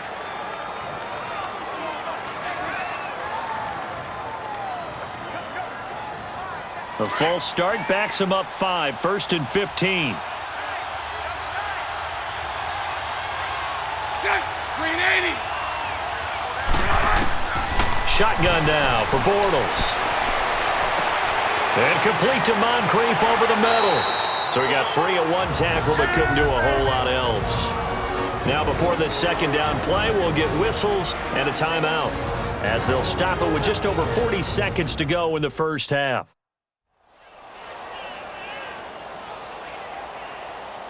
And we're back. The offense had a chance to talk things over. We'll see what they come up with here on this next play.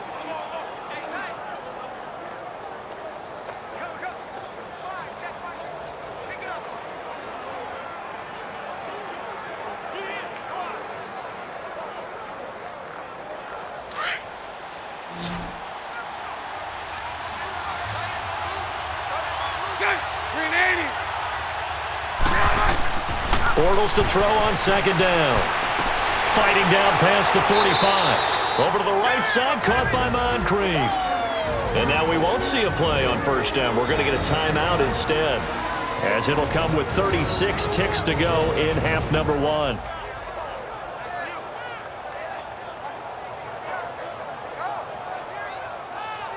And we are back here. I'm Brandon Gaudin alongside Charles Davis. So the offense takes a timeout. And now we're set to get going.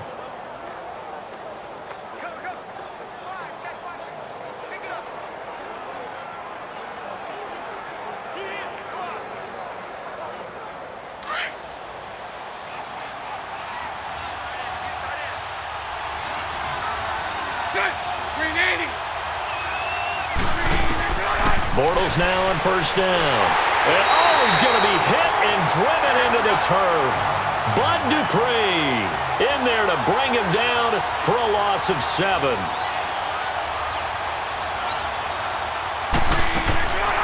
Now Bortles throwing on second down. He goes underneath for Yeldon. Showed the nice footwork and then hit and dropped shy of the 45. And now maybe they want some extra time to talk about this third and long play as we'll get a timeout, as they'll stop it with 14 seconds to go in this first half. So the offense took the timeout. Looks like they're ready to go as we get set to resume the action.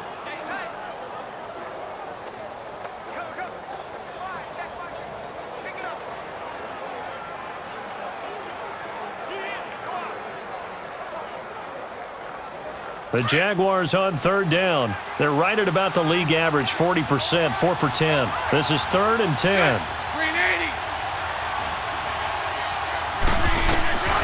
Working from the gun, it's Bortles.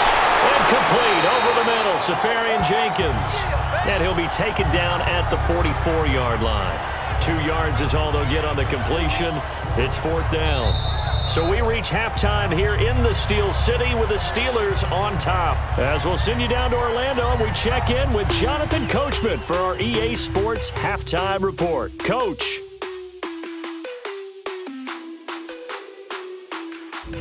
Okay, right, Brandon. Thanks very much. And welcome in, everyone, to this slimmed-down version of the EA Sports Halftime Report. Back and forth, we win in that first half. This has certainly been an entertaining one to watch thus far. So let's get right back out to it, as we'll rejoin our commentators, Brandon Gaudin and Charles Davis. All right, Coach, thank you, and we welcome everyone back for quarter number 3.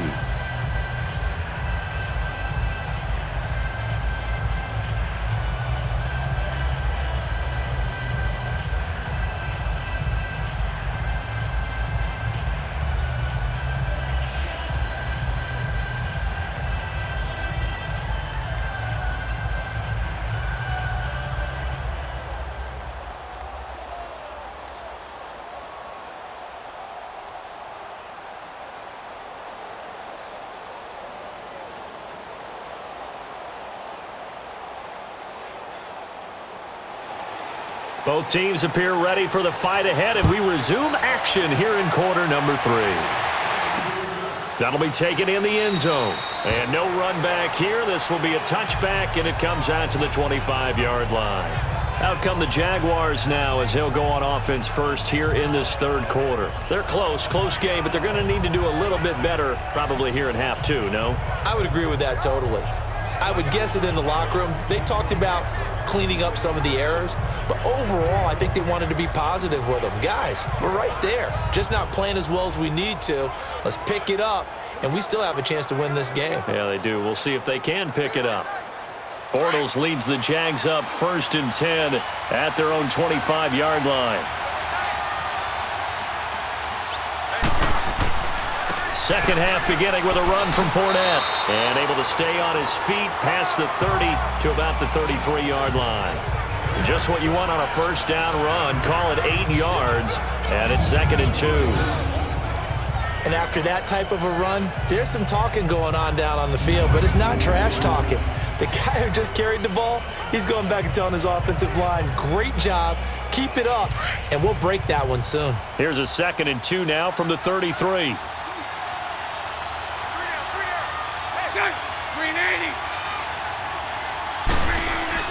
Now Bortles on the bootleg. Paul bringing it in.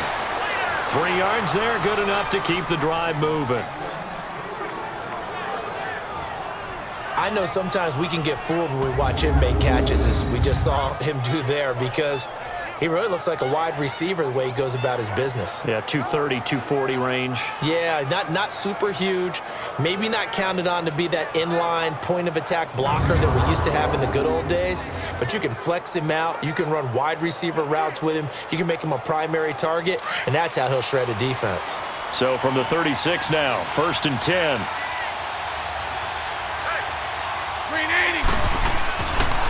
Running left, it's Fournette. He spins free. Oh, he's got some breathing room. And they've got it well across midfield down to the 40 before it's all said and done. Good yardage as he rumbles for 24 and a first. I know that play went to the left side, and that's what it was designed to do, an outside handoff there. But how about the whole offensive line being involved? Seal the left side where the play was going, what they call play side. But how about on the back side? Just taking care of business to make sure no one can get there and disrupt it. Is the biggest key the left tackle? Without a doubt. Control that edge. Get out there. You want that left tackle, or if you bring your tight end over there, either way, control the edge of the line of scrimmage, you got a chance to rumble. Operating out of Steeler territory now. Here's 1st and 10, right at the 40.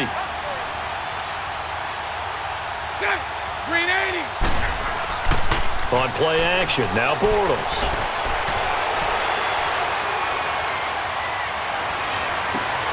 That's into the hands of Westbrook over the middle.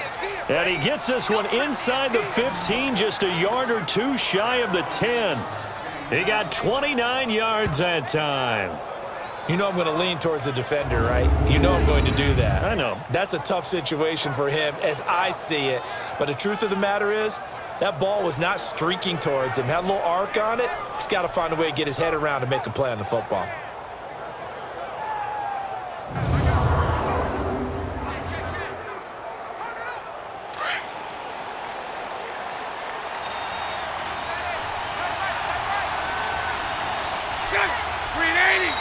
Now whistles here, and I believe one of the Jaguar linemen might have moved.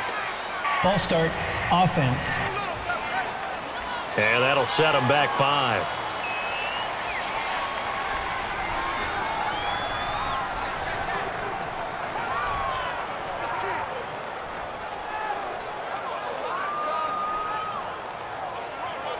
The false start backs him up 5, 1st and 15.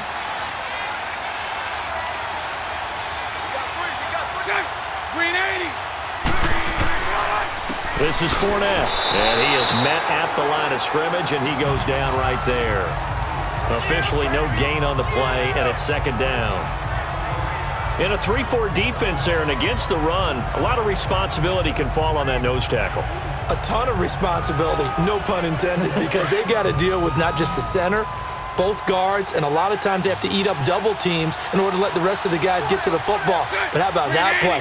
He not only did he eat up the double team, he ate up the ball carrier as well. I was going to say, talking about puns, you said eat up the double team. And the Steeler pressure too much here. He's going down. Bud Dupree. in there to pick up his second sack now of the afternoon. Well, this is what happens when you get behind the chains, as people like to say. When you have obvious passing situations, hard to vary it up and fool a defense. And you hate those situations if you're an O-lineman, right? Oh, without a doubt, because you just know they're coming, and you never know exactly how. They can be exotic in their blitzes, or their athletic ability just takes over.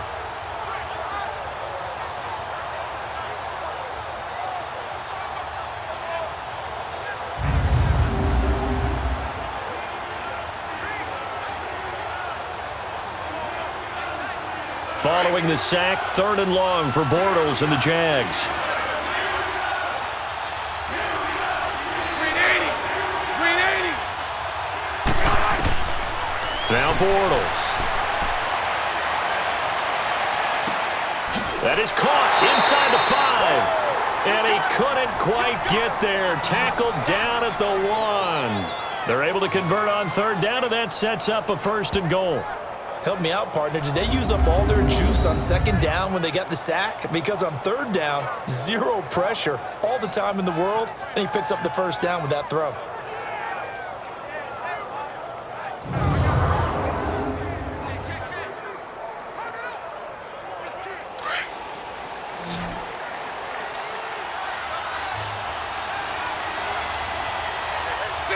Green 80. Throwing now is Bortles. And he's going to go down just outside of the 5, right around the 6-yard line. Daniel McCullers getting in there from his defensive tackle spot to snow him under for a loss of 4. Brandon, I think you understand the type of afternoon this offensive line is having. It is a long one for them. Long for you to spend it with me. Long for them trying to block those guys. They've given up a whole lot of sacks, and the speed and quickness of that defensive line is eating them alive. This Fournette territory here, and he's alone in the backfield on 2nd and goal. Green 80. Green 80. Throwing is Bortles. And he's going to go down again. Bud Dupree getting him once again, his 3rd sack of the afternoon. So once again, they dial up the pressure and get home and get a sack. It brings up a 3rd and long, but it's really not an unmakeable one, especially considering they just gave up back-to-back sacks.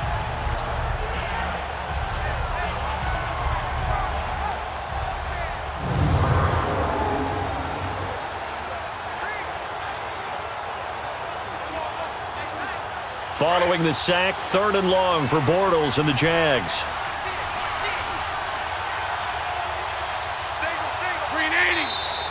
Now whistles here, and I believe one of the Jaguar linemen might have moved. False start, offense. And maybe they were coming with a blitz that time, and it caused a jump. I think if we saw it, you know that they saw it. Might have been a little discussion down there. Bad guys coming, pick them up, pick them up. And someone jumped. A bad time for a false start penalty as they're backed up now for 3rd and goal.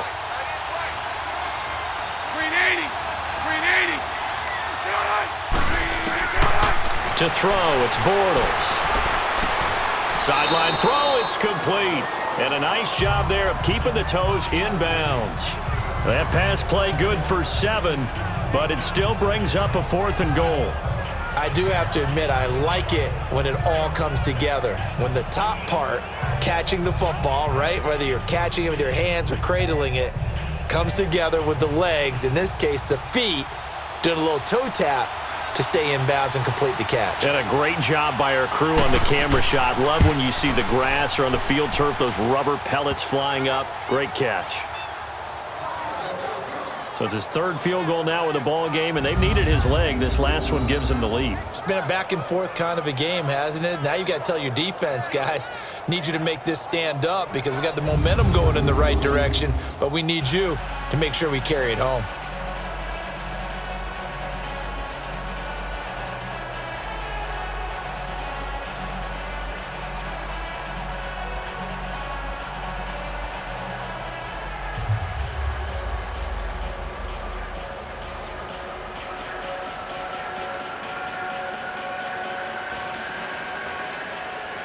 Now after the made field goal, back out Lambeau to kick this one off. This is fielded a couple yards deep. And he'll take this one near the 25, call it the 26-yard line.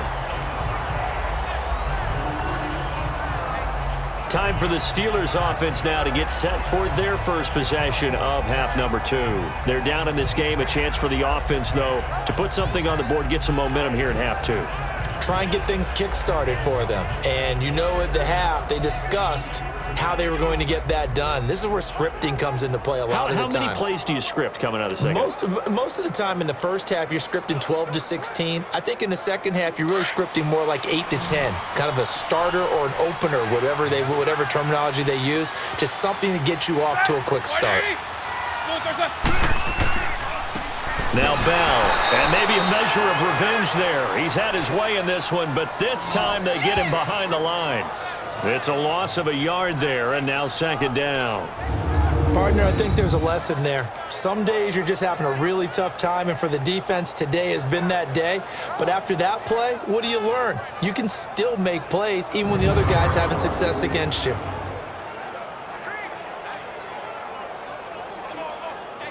A loss of a yard there to start out. That leads to a 2nd and 11.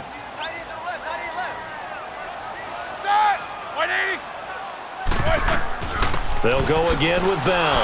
And for one of the few times here today, this run's not going to go anywhere.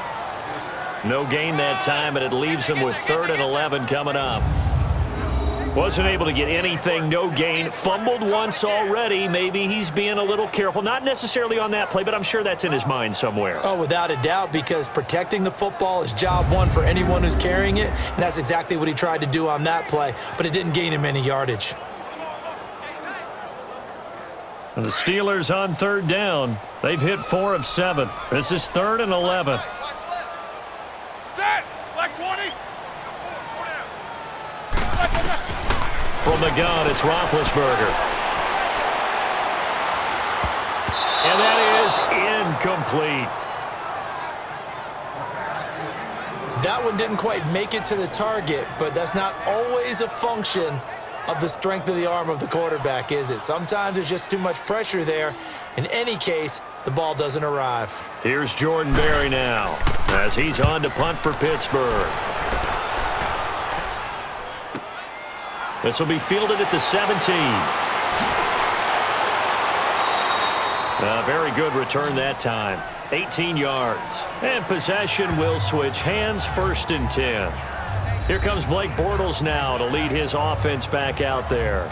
He is looking to help his team build their lead after trailing at halftime. They've got to like the spot they're in right now. They have to love it, but as you and I both know, cliche alert coming here, you're only as good as your last possession. But I think that they like, as you said, the spot they're in and how confidently they're playing at this point. But again, just a 1-possession lead, looking to expand that now. Bortles leads the Jags up 1st and 10 at their 35-yard line.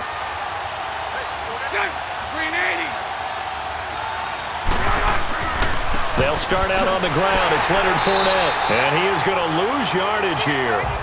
That's going to go as a loss of 2, and it'll be 2nd down. Partner, that defensive win reminds me of something a coach of mine used to say all the time. If you really want it, you'll find a way to go get it, and the defense did exactly that.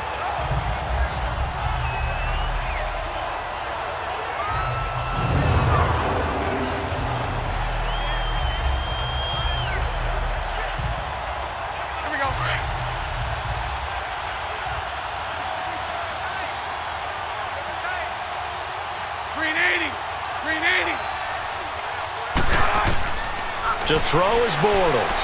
Throwing middle, but it's incomplete. Trying to get it there to D.D. Westbrook. 3rd down here.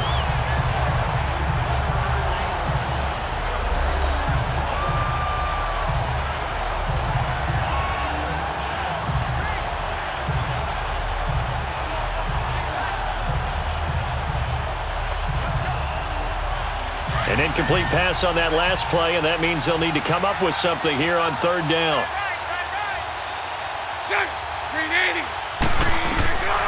Now Bortles throwing for his running back, and he's got him complete.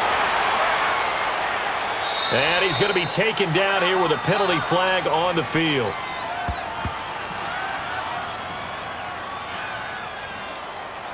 Holding offense. Well, there have been a ton of sacks. They were just trying to prevent another. So what you're telling me is the conventional way has not really worked for them, huh? Not at all. Not all. So he tries to grab him here, and they still get caught.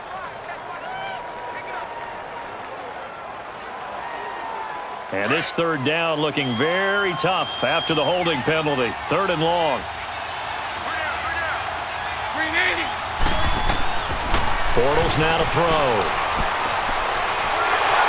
And the Steeler pressure too much here. He's going to go down. This offensive line flat out cannot handle this pass rush. We've seen it demonstrated time and time again to the tune of 7 sacks in this game thus far.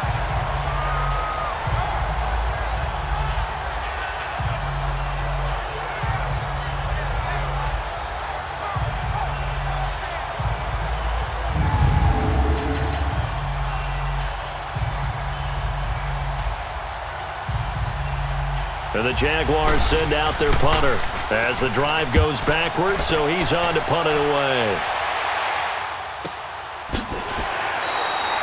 So a change of possession here on the punt. And the Steelers will go on offense here, 1st and 10.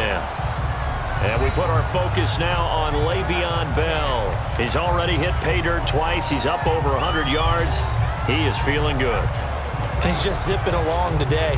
Everything coming together for him. It's that type of a day that you see a back just kind of have a grin on his face every time his number is called, because he doesn't feel like there are going to be any lost yardage plays. Nothing but big-time positive runs. Making the sideline grin as well. Big Ben and the Steelers with a 1st and 10 at their 35-yard line. Set. Blue 30. They'll run it now out of the gun. And not much doing. He'll get this only up to about the 36. Calais Campbell on the stop. Well, praise has to go to the guys on the offensive line because they've had a very nice, productive day running the football. How about that poor defensive line? They've been knocked around the entire game, and while they slowed them down on that run, can they continue to do so? Because they haven't had much success throughout this ball game.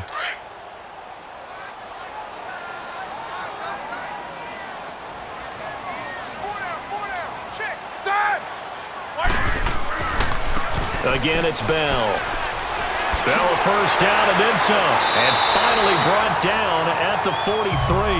That's good for 21 yards and a 1st down. This is a little bit like baseball here. Strong up the middle. Both sides want to be that. In this case, the offense ended up winning the ultimate battle. And those big runs between the tackles, that's a little deflating for a defense, isn't it? It really is, because that's where your strength's supposed to be. You're supposed to be in a spot where they can't make that yardage there. You're supposed to send them outside. Not in this case.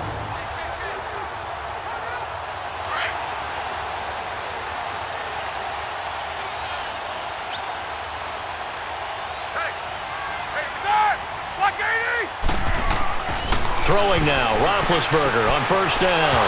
And now a fumble. The ball's out, and the Jags grab it. And they will set up shop at their own 41-yard line.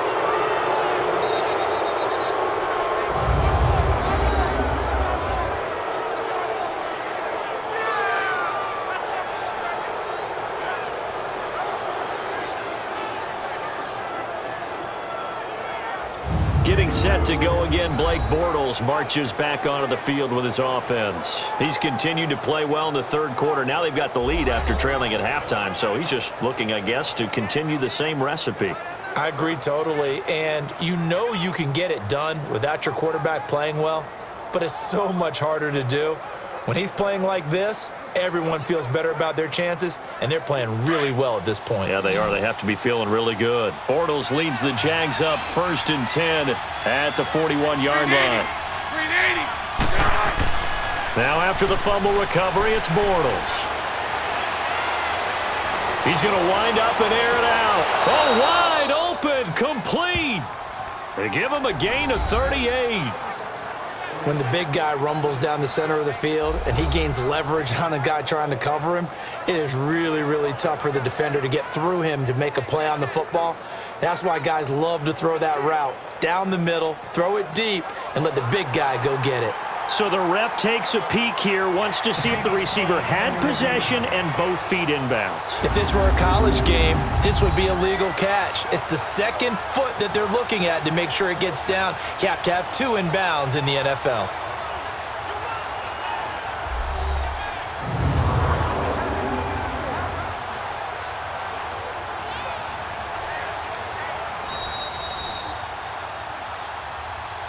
After review of the play, the ruling on the field stands. Well, he challenged the play. It did not pay off. And that means he lost a timeout in that challenge. And as a coach, you hate that. Don't know if you took the advice of the player, you threw it yourself, but it didn't go your way. At the end of the day, it all comes back to the head coach. He has the final determination on whether to actually challenge the play or not. In this case, it didn't pay off for him. And that's got to be so heartbreaking. You throw that flag, you probably feel really confident, and then all of a sudden, boom, you lose the challenge. Yeah, when you take a look at it, you're throwing that flag because you believe you're going to be right. And when it comes back the other way, you have to regroup. Green 80. Fournette. And he's going to get this one down inside the 15. 7 yards on the pickup there, and it'll leave him with a 2nd and 3. And that's the kind of run that gets everyone excited on offense. And, you know, oftentimes the guys who carry the ball are the ones in the huddle doing the chirping. Right now, I think it's the offensive line telling them, run it again. We are right there about to break a big one.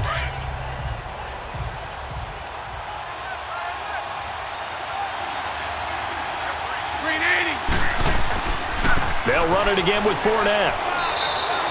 Call it a gain of 3, but not enough to move the sticks. It'll be 3rd and about a foot or 2. Pretty good job defensively. Thought he was going to get it, but they knew where that marker was, and they stopped him just short of it. What it does is emphasize that strategic football and situational football is not just played on the offensive side, is it? Defense understanding, as you noted, where the first down marker was and making sure they didn't get there. They'll try and run for it with Fournette, and he'll maybe get back to the line of scrimmage, but no more than that. They'll be marked inches short, no gain on the play, and that's going to lead them to 4th down. I apologize in advance, partner, but the beefeaters on the interior of this D-line, you just know they were licking their chops on 3rd and short. And yes, they were rewarded with a tasty dish, stuffing that one short of a 1st down. Well, we got beef eaters licking their chops and tasty dish in one fell swoop. I did apologize in advance, didn't I? Yeah, you did. That line's not eating tofu, I'll tell you that much for free.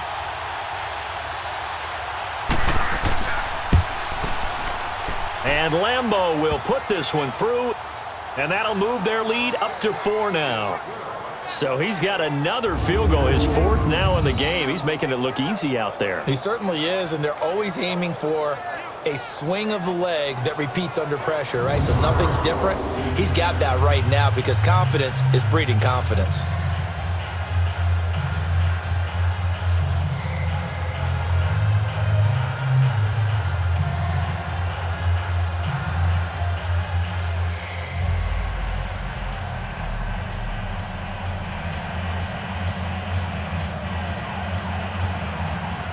Now after the made field goal, back out Lambeau to kick this one off.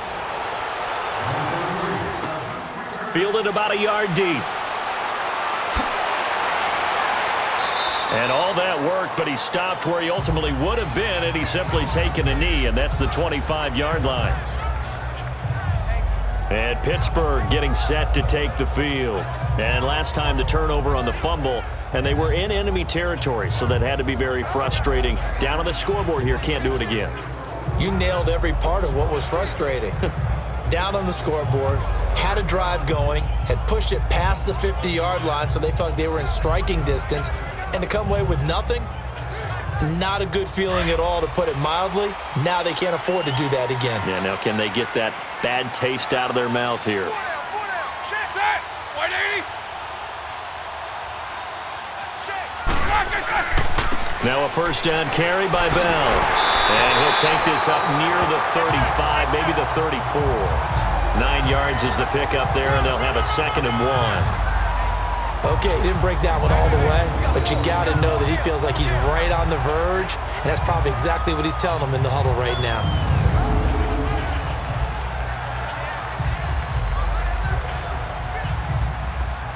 Maybe a good spot to take a shot. Here's 2nd and a yard from the 34.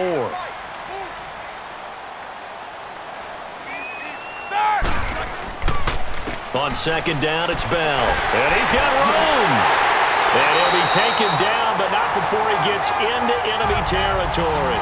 That good for 19 and a first down. It looks way too easy right now. 2 carries, 2 straight first down runs. The eyes are carrying the legs to the proper hole, but they're being created by an offensive line that has the leverage game going for them right now. Lower than the defensive front, creating space, and he's finding it in a big way. Gotta love what they're doing on offense right now. Back-to-back good plays have them on the move on first down. They go play action here on first down. Over the middle, hauled in by Smith-Schuster. And they'll wind up getting this one all the way down inside the 20. He got 29 yards that time. You know, when I see passes like that, I'm reminded of something you and I talked about yesterday. Big Ben was a wide receiver the first 3 years of high school, sitting behind the coach's son. And then he finally got that opportunity. I think he's made the most of it. It's always the coach's son, isn't it? But you know where it helps him? When he looks downfield, he knows what the receivers are going to do. He actually has wide receivers' eyes when he's throwing the ball.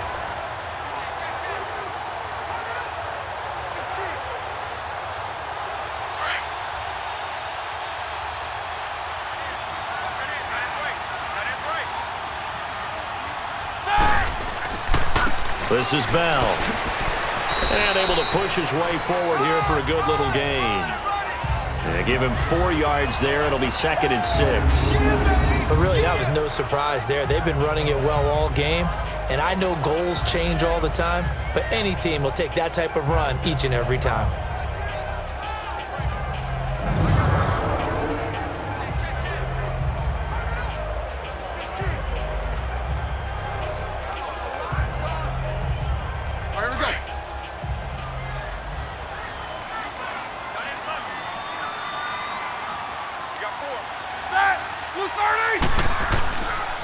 They'll run it with Bell. And this time not as successful as he'll get back to the line of scrimmage and no more.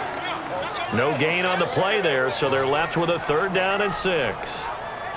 Defense doing their job, really nowhere to run the football. Yeah, it's almost textbook, wasn't it? Every place he tried to find an open spot, there just wasn't one. Congrats to the defense, no gain. Call fitting your gaps, right? I love it. You're exactly right. On 3rd down, Roethlisberger. And he couldn't hang on to it through the contact. Incomplete. Well, that was certainly an aggressive call and an aggressive play. Instead of just going for the first down, took the shot in the end zone, went for the touchdown. Yeah, and on 3rd down, they said, forget about the sticks. We want 6. Now Chris Boswell for the Steelers field goal try.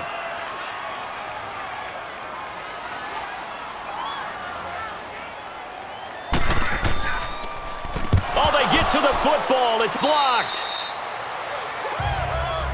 Partner, I think they saw something there. I mean, they came from the right side deliberately, and you know there's always a designated guy who goes and blocks it, but it's the rest of his teammates that get him free. Here comes Blake Bortles now to lead his offense back out there. How do you think he personally is evaluating his game so far? He was pretty good in the first half, been good so far here in the 3rd quarter. He's got to like it, right? Not looking for the dramatics here. Not trying to set the world on fire in terms of stats.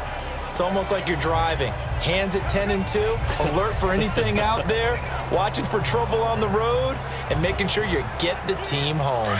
The bus driver. See if he can drive the bus here again on this drive. So now a chance for points in the opposite direction after the blocked field goal. A fake to Fournette. Now it's Bortles to throw. Caught. Safarian-Jenkins, right side. A good pickup there. 8 yards on the first down completion. So much goes into a successful play, doesn't it? How about that play action there? Freezing the defense just enough to bring the tight end free downfield for the completion. Facing a 2nd and 2 after that last catch, good for 8 yards. Green 80. From the gun, it's Bortles. A throw left side, complete to his receiver, Westbrook. And they get him down, but not before he takes it across the 40-yard line. That one good for a gain of 13 for Jacksonville and a first down.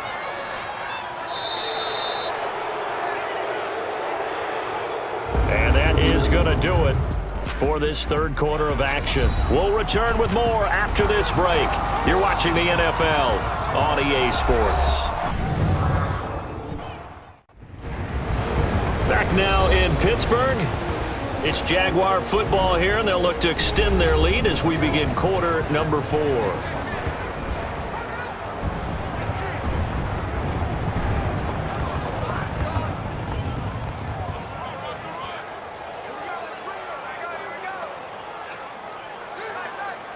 Bortles now a perfect 8 for 8 to start the second half. Not bad. 1st and 10.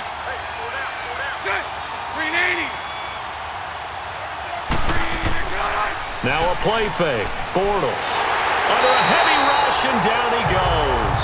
Bud Dupree. Who else? He's in there for his 4th sack of the afternoon.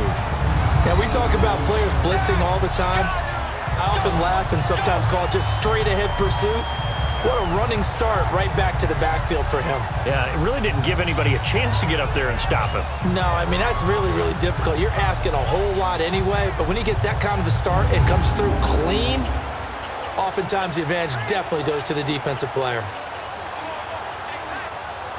And they need to work to at least get some of this yardage back after the sack. 2nd and 19.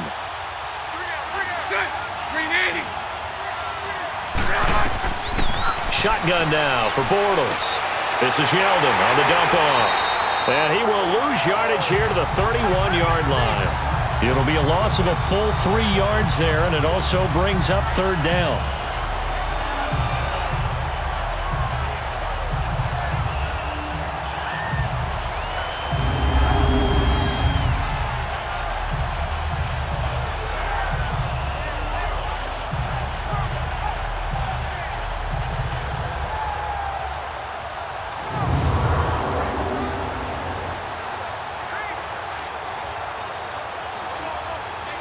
Need something from deep in the bag of tricks here after 1st and 2nd down went backwards. It's 3rd and very long. Bortles. Now he'll dump it underneath to his running back, complete. And he'll be brought down right around the 37. It's a gain of 6 on the play, and that'll bring up 4th down. I hate to surrender the football when you're nursing a slim lead, but they're going to have to punt it away. Trust that defense. It's the right play at this stage of the game as well. You don't need to press it here because you do have that little bit of a cushion, and you count on your D to make it stand up. And the Jaguars send out their punter as he's on for the 5th time here today.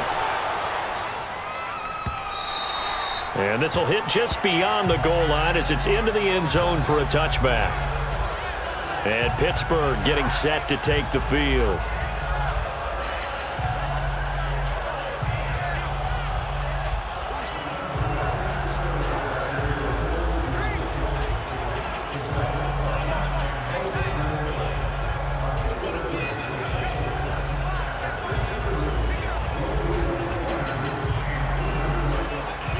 Big Ben and the Steelers with a 1st and 10 at their own 20-yard line.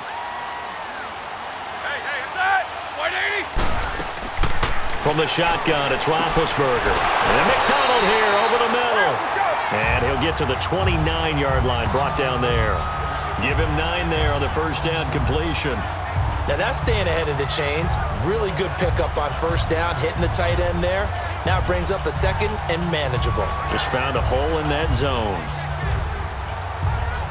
Up at the 29 now, they'll head to the line, 2nd and a yard.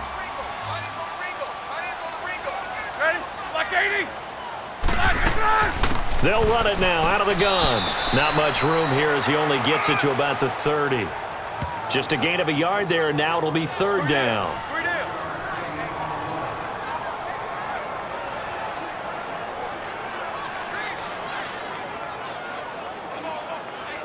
The offense on 3rd down tonight, not quite 50%, 4 for 9. They're looking at 3rd and the nose of the football. Black 20.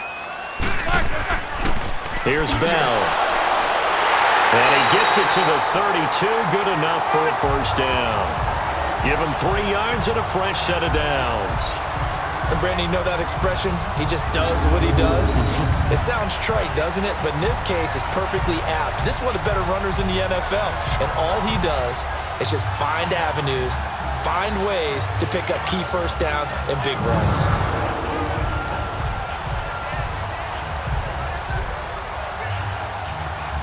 So signs of life in what's been a dormant offense in this second half. Here's 1st and 10. Now Roethlisberger on first down. Nowhere to escape, and he goes down. Malik Jackson continuing to fight downfield. The big tackle gets him for a loss of 11. You never want to give up a sack. From the O-line's perspective, they hate it for several reasons, especially because they felt like they let little brother down back there in the pocket. Oh, no doubt. They have a ton of pride, and they go into every job wanting to keep that guy clean. They want that uniform with no grass stains, no dirt, nothing on it, but it's really, really difficult. You're talking about some terrific athletes who are trying to put him on the ground. Well, they're in some hot water now. After that sack, it's 2nd and 21.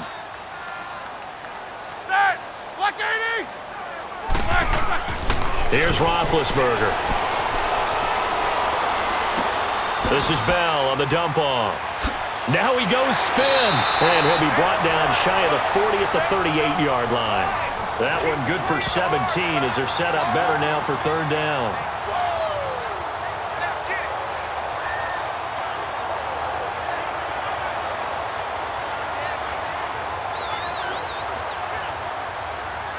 The Steelers on 3rd down. They've hit on half of them, 5 for 10. This is 3rd and 4.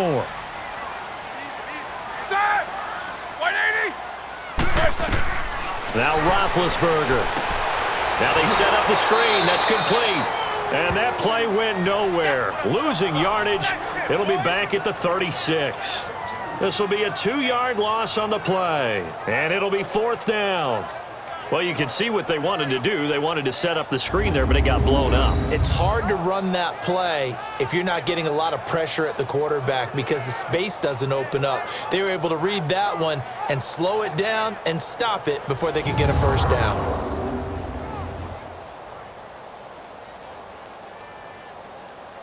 Here's Jordan Berry now as he's on to punt for Pittsburgh.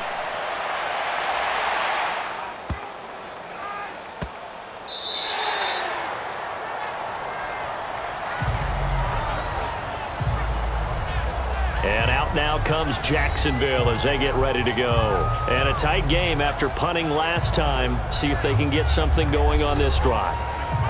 As they head to the field now, with the game this close, you've got to feel there's a sense of urgency for them going on offense right now. But they have to do it without letting panic creep in and affect their play. Bortles leads the Jags up 1st and 10 at the 20.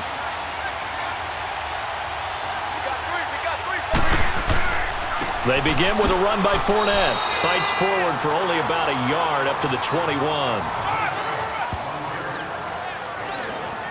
Offensively with the lead, you want to run the ball, keep the clock going, but you also want to still kind of be in attack mode too, right? So how do you do that and not come back on your heels? Think about all the practices we've watched where they have that tempo period to go over things just like this, where they describe the scenario, tell you what they're looking for, and make sure that they're still attacking, yet at the same time not going so fast as to leave too much time on the clock. 2nd and 9 now from the 21. Again, it's Fournette. And he's got it past the 30 before he's hit and dropped. 11 yards there for Jacksonville and a first down as well. Well, you know me, partner. I never tell them to back off of being aggressive, but sometimes you see the consequences when you're overly aggressive and you don't secure tackles. Guys break through. Trying to sell out to pry that football loose, and just as you said, cost some yardage. Yeah, you got to go get him. Stand him up first before you go for the ball. Don't just go for it initially.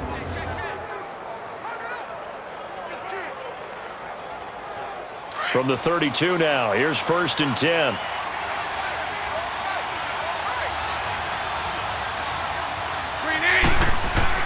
Now a play fake here on first down. And he'll lay out and pull it in. What a diving catch there. Another nice gain, 16 yards there and a first down again. And that's how you throw for a whole heap of yards in a game. You get efforts like that from your receivers. How about him laying out for that catch? Yeah, excellent. Makes the quarterback look a whole lot better.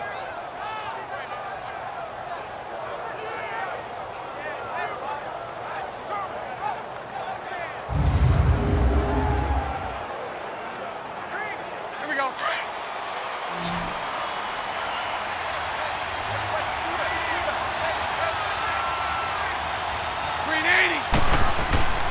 On play action, it's Bortles.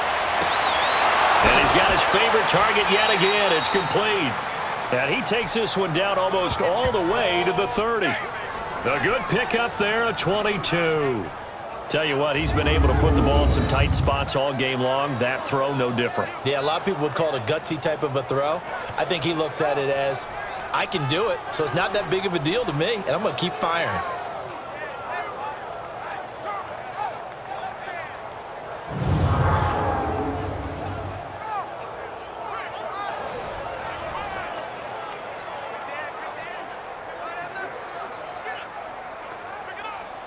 Operating out of Steeler territory now. Here's 1st and 10. Down at the 31.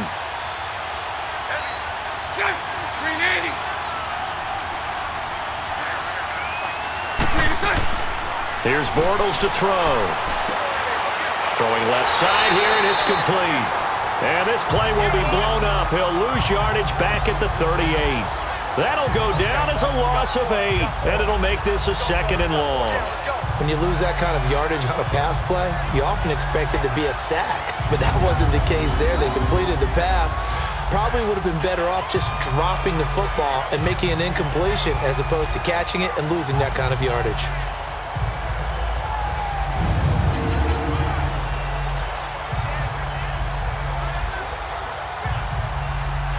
If nothing else, they've already taken a couple minutes off the clock here already as they come up 2nd down.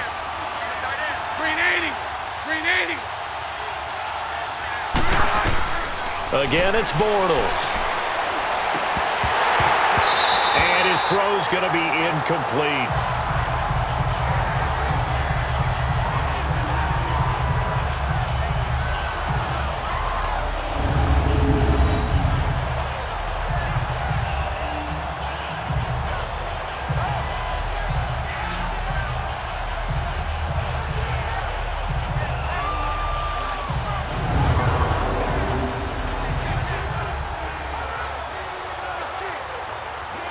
An incomplete pass on that last play, and that means they'll need to come up with something here on 3rd down.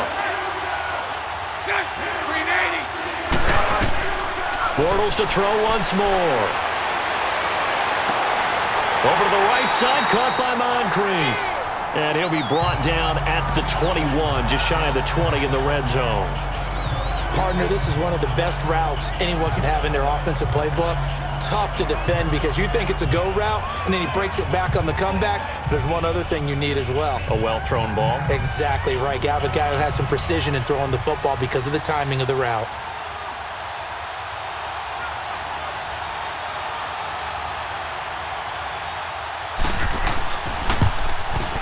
And Lambeau will put this one through, and that'll make this a 7-point game.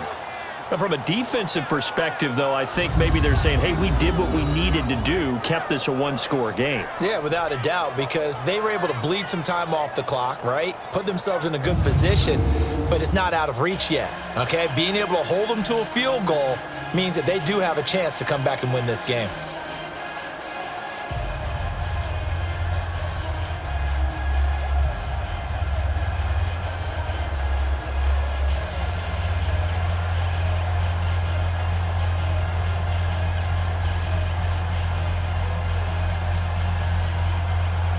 Now after the made field goal, back out Lambeau to kick this one off. This is fielded a couple yards deep. And a nice job there as he gets this one up just shy of the 35-yard line at the 34. And Pittsburgh getting set to take the field. And hoping to do better than they did their last possession when they punted the football. Appeal to the vanity of your offensive line. Tell them that they control your fate. Leverage guys. Win the line of scrimmage. If you do that, you start to win first down. You win second down. And guess what? You start accumulating first downs. And that's what they need in order to not punt the ball again. Big Ben and the Steelers with a 1st and 10 at the 34.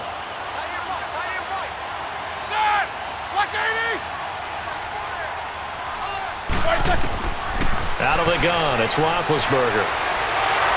And the Jags get to him as down he goes. Yannick Ngakoue able to disrupt yet another pass play, his 3rd sack of the afternoon.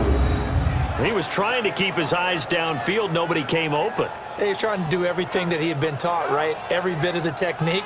But if no one's open, there is no technique except make sure you hold on to the ball as you go to the ground when you're getting sacked.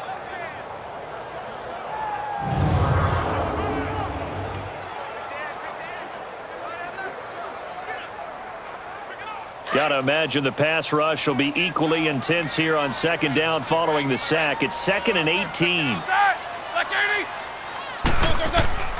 Now Roethlisberger to throw. And that is incomplete here.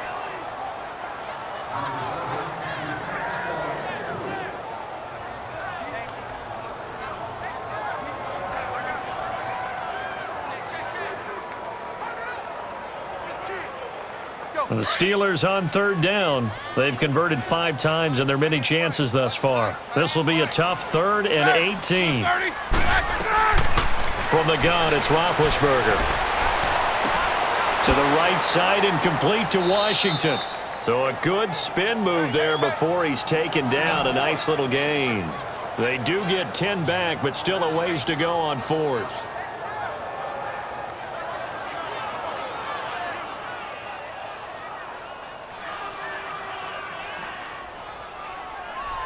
Here's Jordan Berry now, as he'll punt it away for the 4th time today.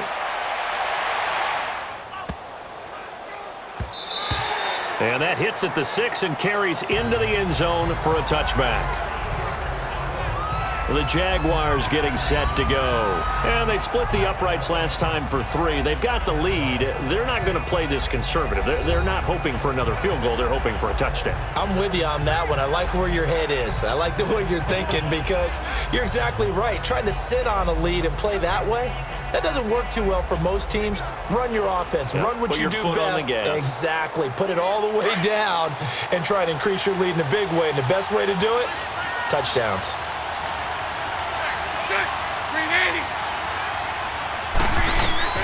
Bortles now on 1st down. Going deep for Moncrief. And it drops down incomplete. Thought he might have had it. Instead, 2nd down. There's definitely contact there, but it's the 4th quarter of a kind of tight game, and sometimes the officials just say, let them play. Kind of like your mom used to, you and your brothers, just take the broom to you and send you out to the backyard and tell you to settle it yourselves. I like that, yeah. There was contact. I don't know, like you said, enough to warrant the flag. It was close, though.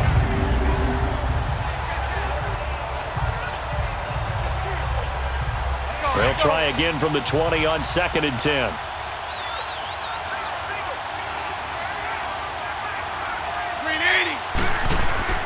Bortles will try again on 2nd down. And that one goes incomplete. He's maybe lucky it wasn't a fumble as he got hit as he threw it. When defenses get to the quarterback that quickly, a lot of times it's called a jailbreak. It wasn't quite that fast, but fast enough that he had no time to look downfield and set himself to throw the ball. And as he tried to do that, he was hit, and it forced an incompletion. Big play coming up. Here's 3rd and 10. I would expect to see some pressure here. The pressure drops off as they'll look to throw. He's got the hook up to Lee. And they're able to get this one across the 35. He has a 1st down, and that catch will also put him over 100 yards receiving now on the afternoon. Big hook up there, forced to throw it on 3rd down. The connection's going to keep the drive alive and also keep the clock moving. Yeah, and from a defensive perspective, didn't get a sack, didn't knock the ball free, didn't break up the pass. The clock keeps running on you. You're in a dire situation now. So here's a 1st and 10 at the 38. set. Green 80. Play action. Now it's Bortles. Wide open receiver complete. And he is out of bounds, but not before he's inside the 30. A very nice pickup of 33 yards.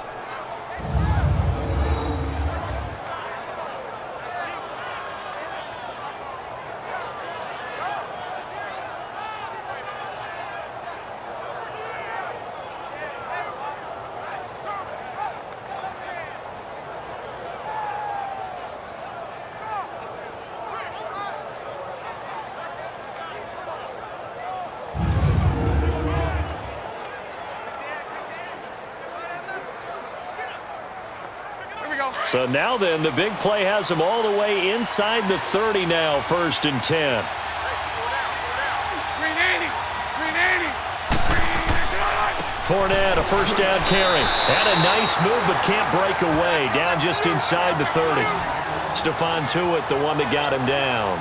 Well, partner, Marvin, our #1 stats guy, just handed me a little card that says he has 97 yards on the ground today. You think he's going to get the ball again? I think so. 3 away from that century mark. Got to have it. Yeah, and I think what they're going to call is one of his favorite runs, whatever he feels comfortable with, and what the offensive line has executed well today to try and get him over 100 yards. They keep it on the ground. This time it's Yeldon, and he stopped immediately there. Bud Dupree, a former first-round pick, in on the stop.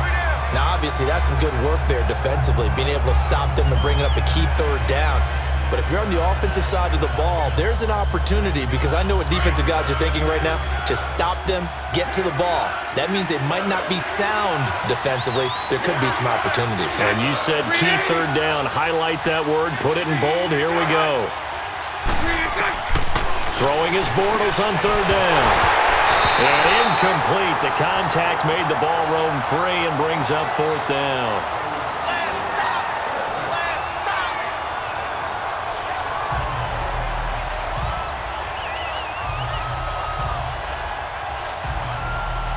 So on 4th down, out trots the kicker in a big spot here. This to perhaps salt this one away.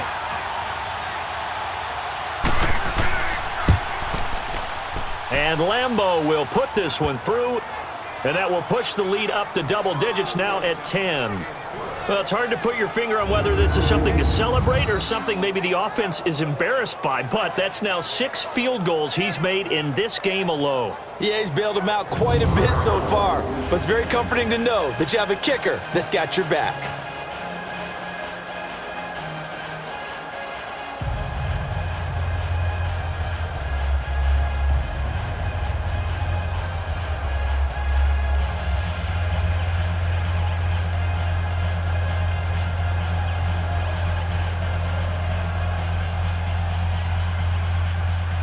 Now after the made field goal, back out Lambeau to kick this one off. That's fielded in the end zone. And no run back here. This will be a touchback, and it comes out to the 25-yard line. Now the Steelers offense gets ready to get back onto the field. These guys had to punt their last possession, and that's become too familiar of a refrain. Too many of these drives just wound up going nowhere. But you know how in baseball, when the pitcher gets a base hit and he's on base, they bring his jacket out to him to keep him warm? A lot of times the punter goes to the sideline, puts on sweatpants or a wrap over his leg to keep it warm. He might need a massage from the trainer right now from all the work he's getting. Big Ben and the Steelers with a 1st and 10 at their 25-yard line.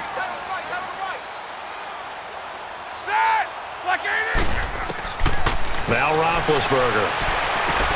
Got his man complete over the middle. It's McDonald. And they get him down, but not before he takes it across the 40-yard line. An excellent way to start the drive there, 18 yards. A good start there on this 4th quarter drive. They need more of what we just saw. Down a couple of scores. They're still tied, all right? It's not like they're totally out of it, but they have to score quickly, and they're going to need some big-time plays, chunk plays, explosive plays. They need yardage on each snap.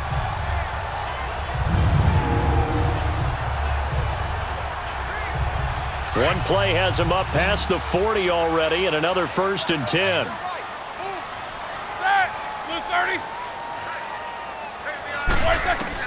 They'll throw on 1st down with Roethlisberger.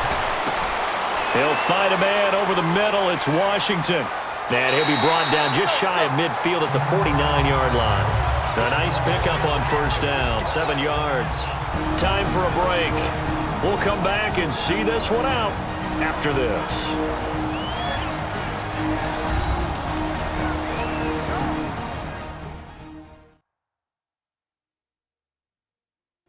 So the Steelers with the football as we get you reset. And let's see what they've come up with offensively after having time to talk it over.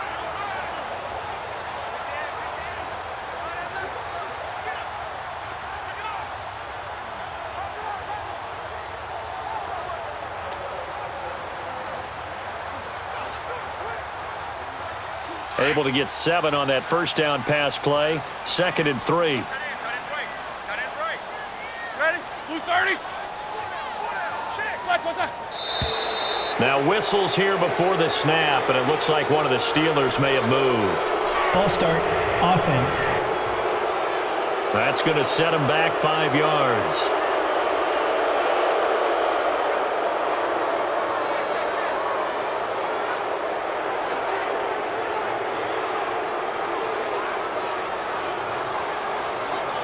They were looking good on 2nd down, but now they're backed up 5 yards by the false start, and it's 2nd and 8. To throw here, Roethlisberger. Shakes off the sack.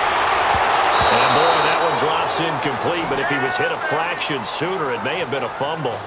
We've seen this quite a few times in this game. Offensive line unable to keep leverage, unable to keep people away, facing a lot of pressure. Fortunate just to get rid of it. One of the reasons they're down is that inability, though, to stop the pressure. We saw another example of it there. So the failure to connect on 2nd down, that leaves them staring up here at a 3rd and 8. Roethlisberger will throw. And he couldn't hang on to it through the contact. Incomplete.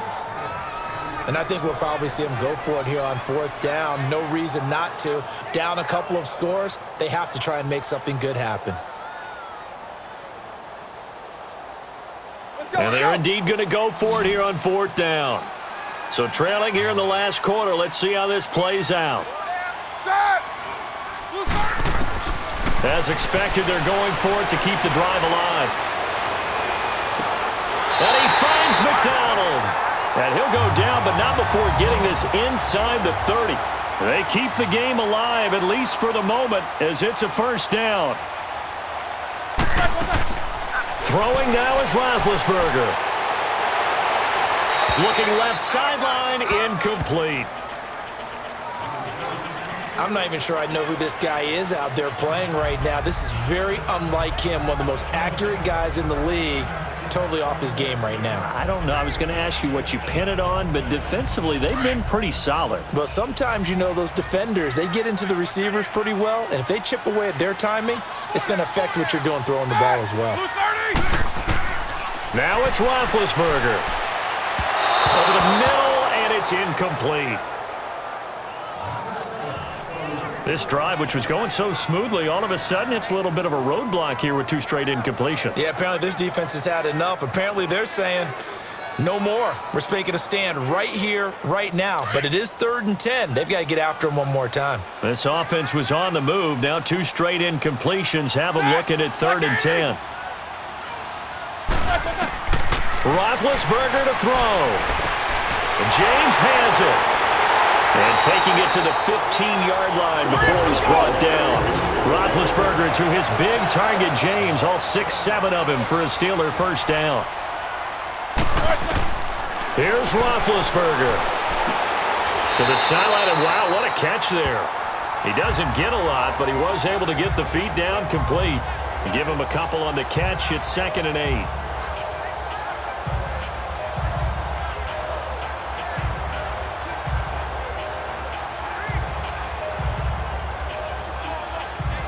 So 2nd and 8 here after the pass play for 2 yards on 1st down. So the offense a little antsy. The flag comes out and a 5-yard penalty. False start, offense. Yeah, that'll be accepted, of course, and that moves them back 5.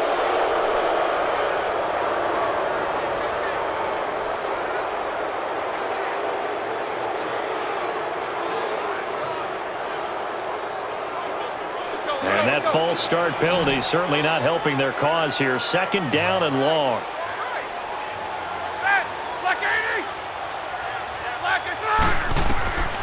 Throwing again, it's Roethlisberger. And this is intercepted, and that should do it. Picked off by the linebacker, Miles Jack. The 40, 30, past the 20. And he will take this one home. It's a touchdown.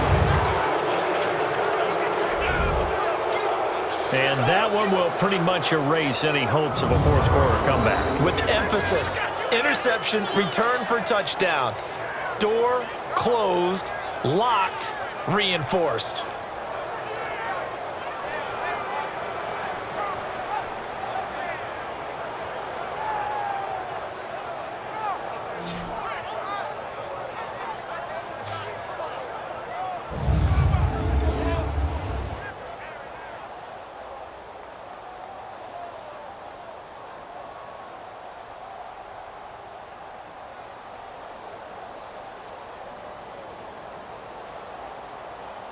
Lambo on for the extra point.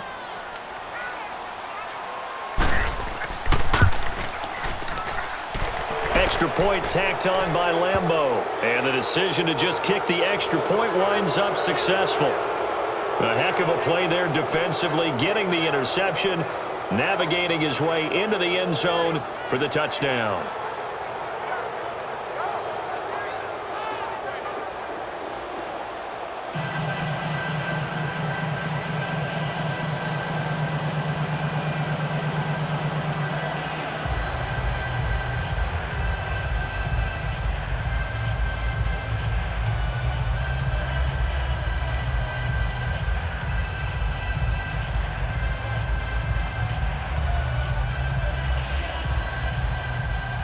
So they'll get another shot on offense following that pick six. And now the kick is away. On the return, Fitzgerald to Son. And nice work on the return as they'll start their drive just past the 30-yard line. And Pittsburgh getting set to take the field. They're down big here late. I don't know. You just one last drive here for pride? Some people like to do that.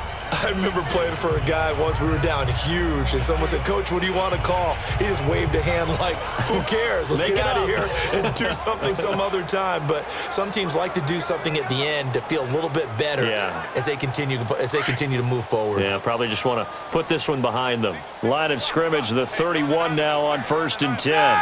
Like 30. Back to the air, Roethlisberger after the pick six. James has got it, complete. A gain of 6 there on 1st.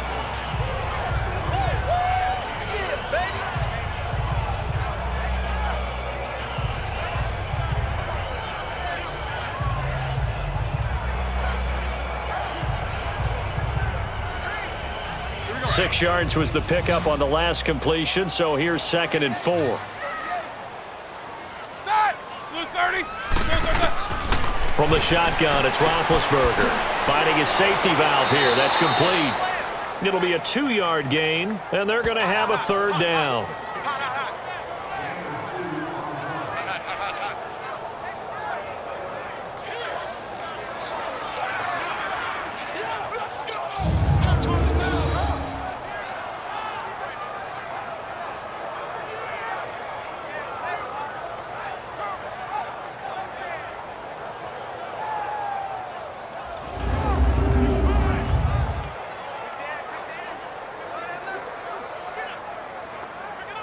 And the Jags have 5 in the secondary here on 3rd down. Set. Like 80. Now Roethlisberger. Hits his target, Hunter. That one goes for 29 yards on 3rd down.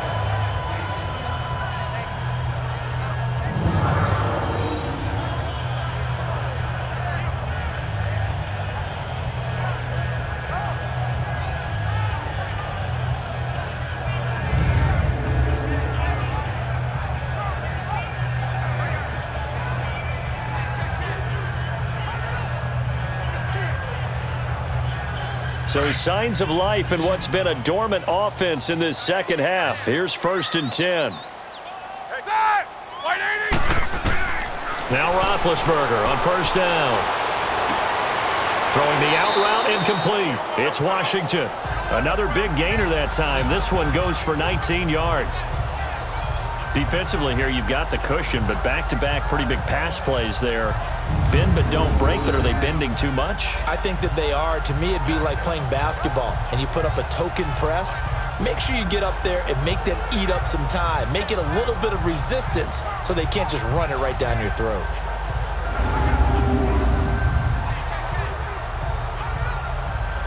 Roethlisberger coming up with a 1st and 10. And he's 4 for 4 now, throwing the ball to start the drive. Inside the red zone here. They'll look to throw. He's going to flip one out here to his running back. And before this second down play, we'll get a whistle, a signal, and a timeout as they get it with just 19 seconds left on the clock.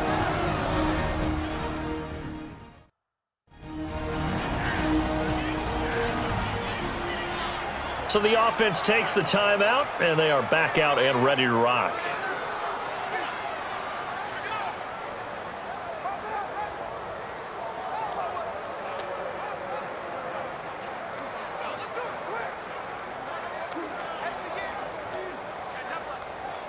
That 1st down completion only netted him 3. 2nd and 7.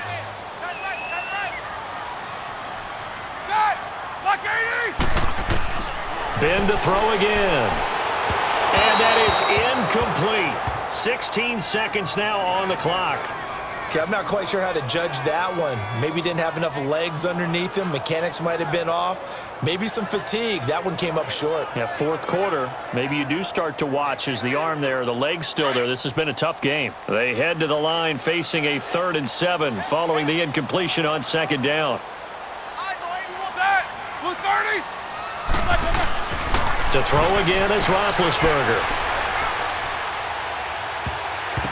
And almost intercepted. Would have been a huge pick in the end zone, but as it stands, that brings up 4th. I'm trying to decipher what's going on out there because I don't know if he's just getting bad reads. I don't know if the defense is confusing him. I don't know if he just has, bad info and intel before he snaps the ball. But he's made some pretty bad decisions with the football lately. Yeah, several bad decisions on the interceptions he's thrown, and frankly, that should have been another pick right there. A field goal does you no good, so they're going to stay out there and go for it on 4th. Now whistles here before the snap, and it looks like one of the Steelers may have moved. False start, offense. So this will be accepted as it moves the offense backwards.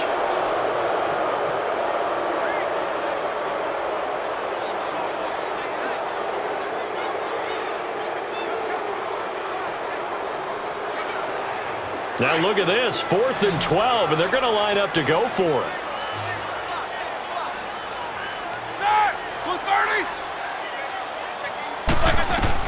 Got to try it here. He's back to throw. And that will be incomplete. 4 ticks left here on the clock. They had to go for it with such little time remaining, and it's looking like the Jags are going to win this football game. So they tried to go for it for pride, but it really wouldn't have mattered. This one, it was already determined. No doubt about it. This one was over a while ago.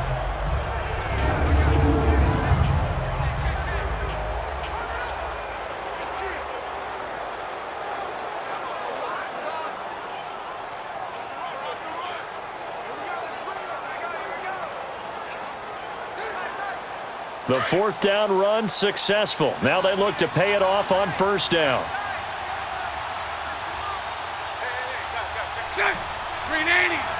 The D can only stop it one more time as they take the knee. Well, I know at points in this when you wanted to close your eyes because of all the points that were being put on the scoreboard. You're a defensive guy, but it was a fun little track meet, wasn't it? It was, and the people really enjoyed this game. They're the ones that like going to batting practice at the Major League Baseball parks, right? Seeing the 14-11 game, that sort of deal, that's right up their alley with what we saw in this one.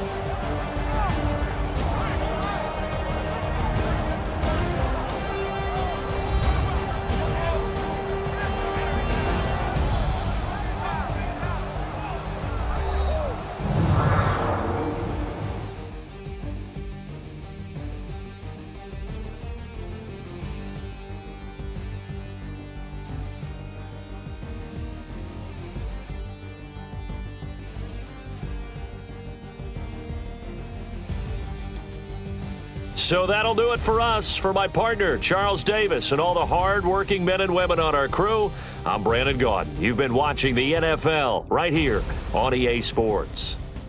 With that, we sign off from Heinz Field.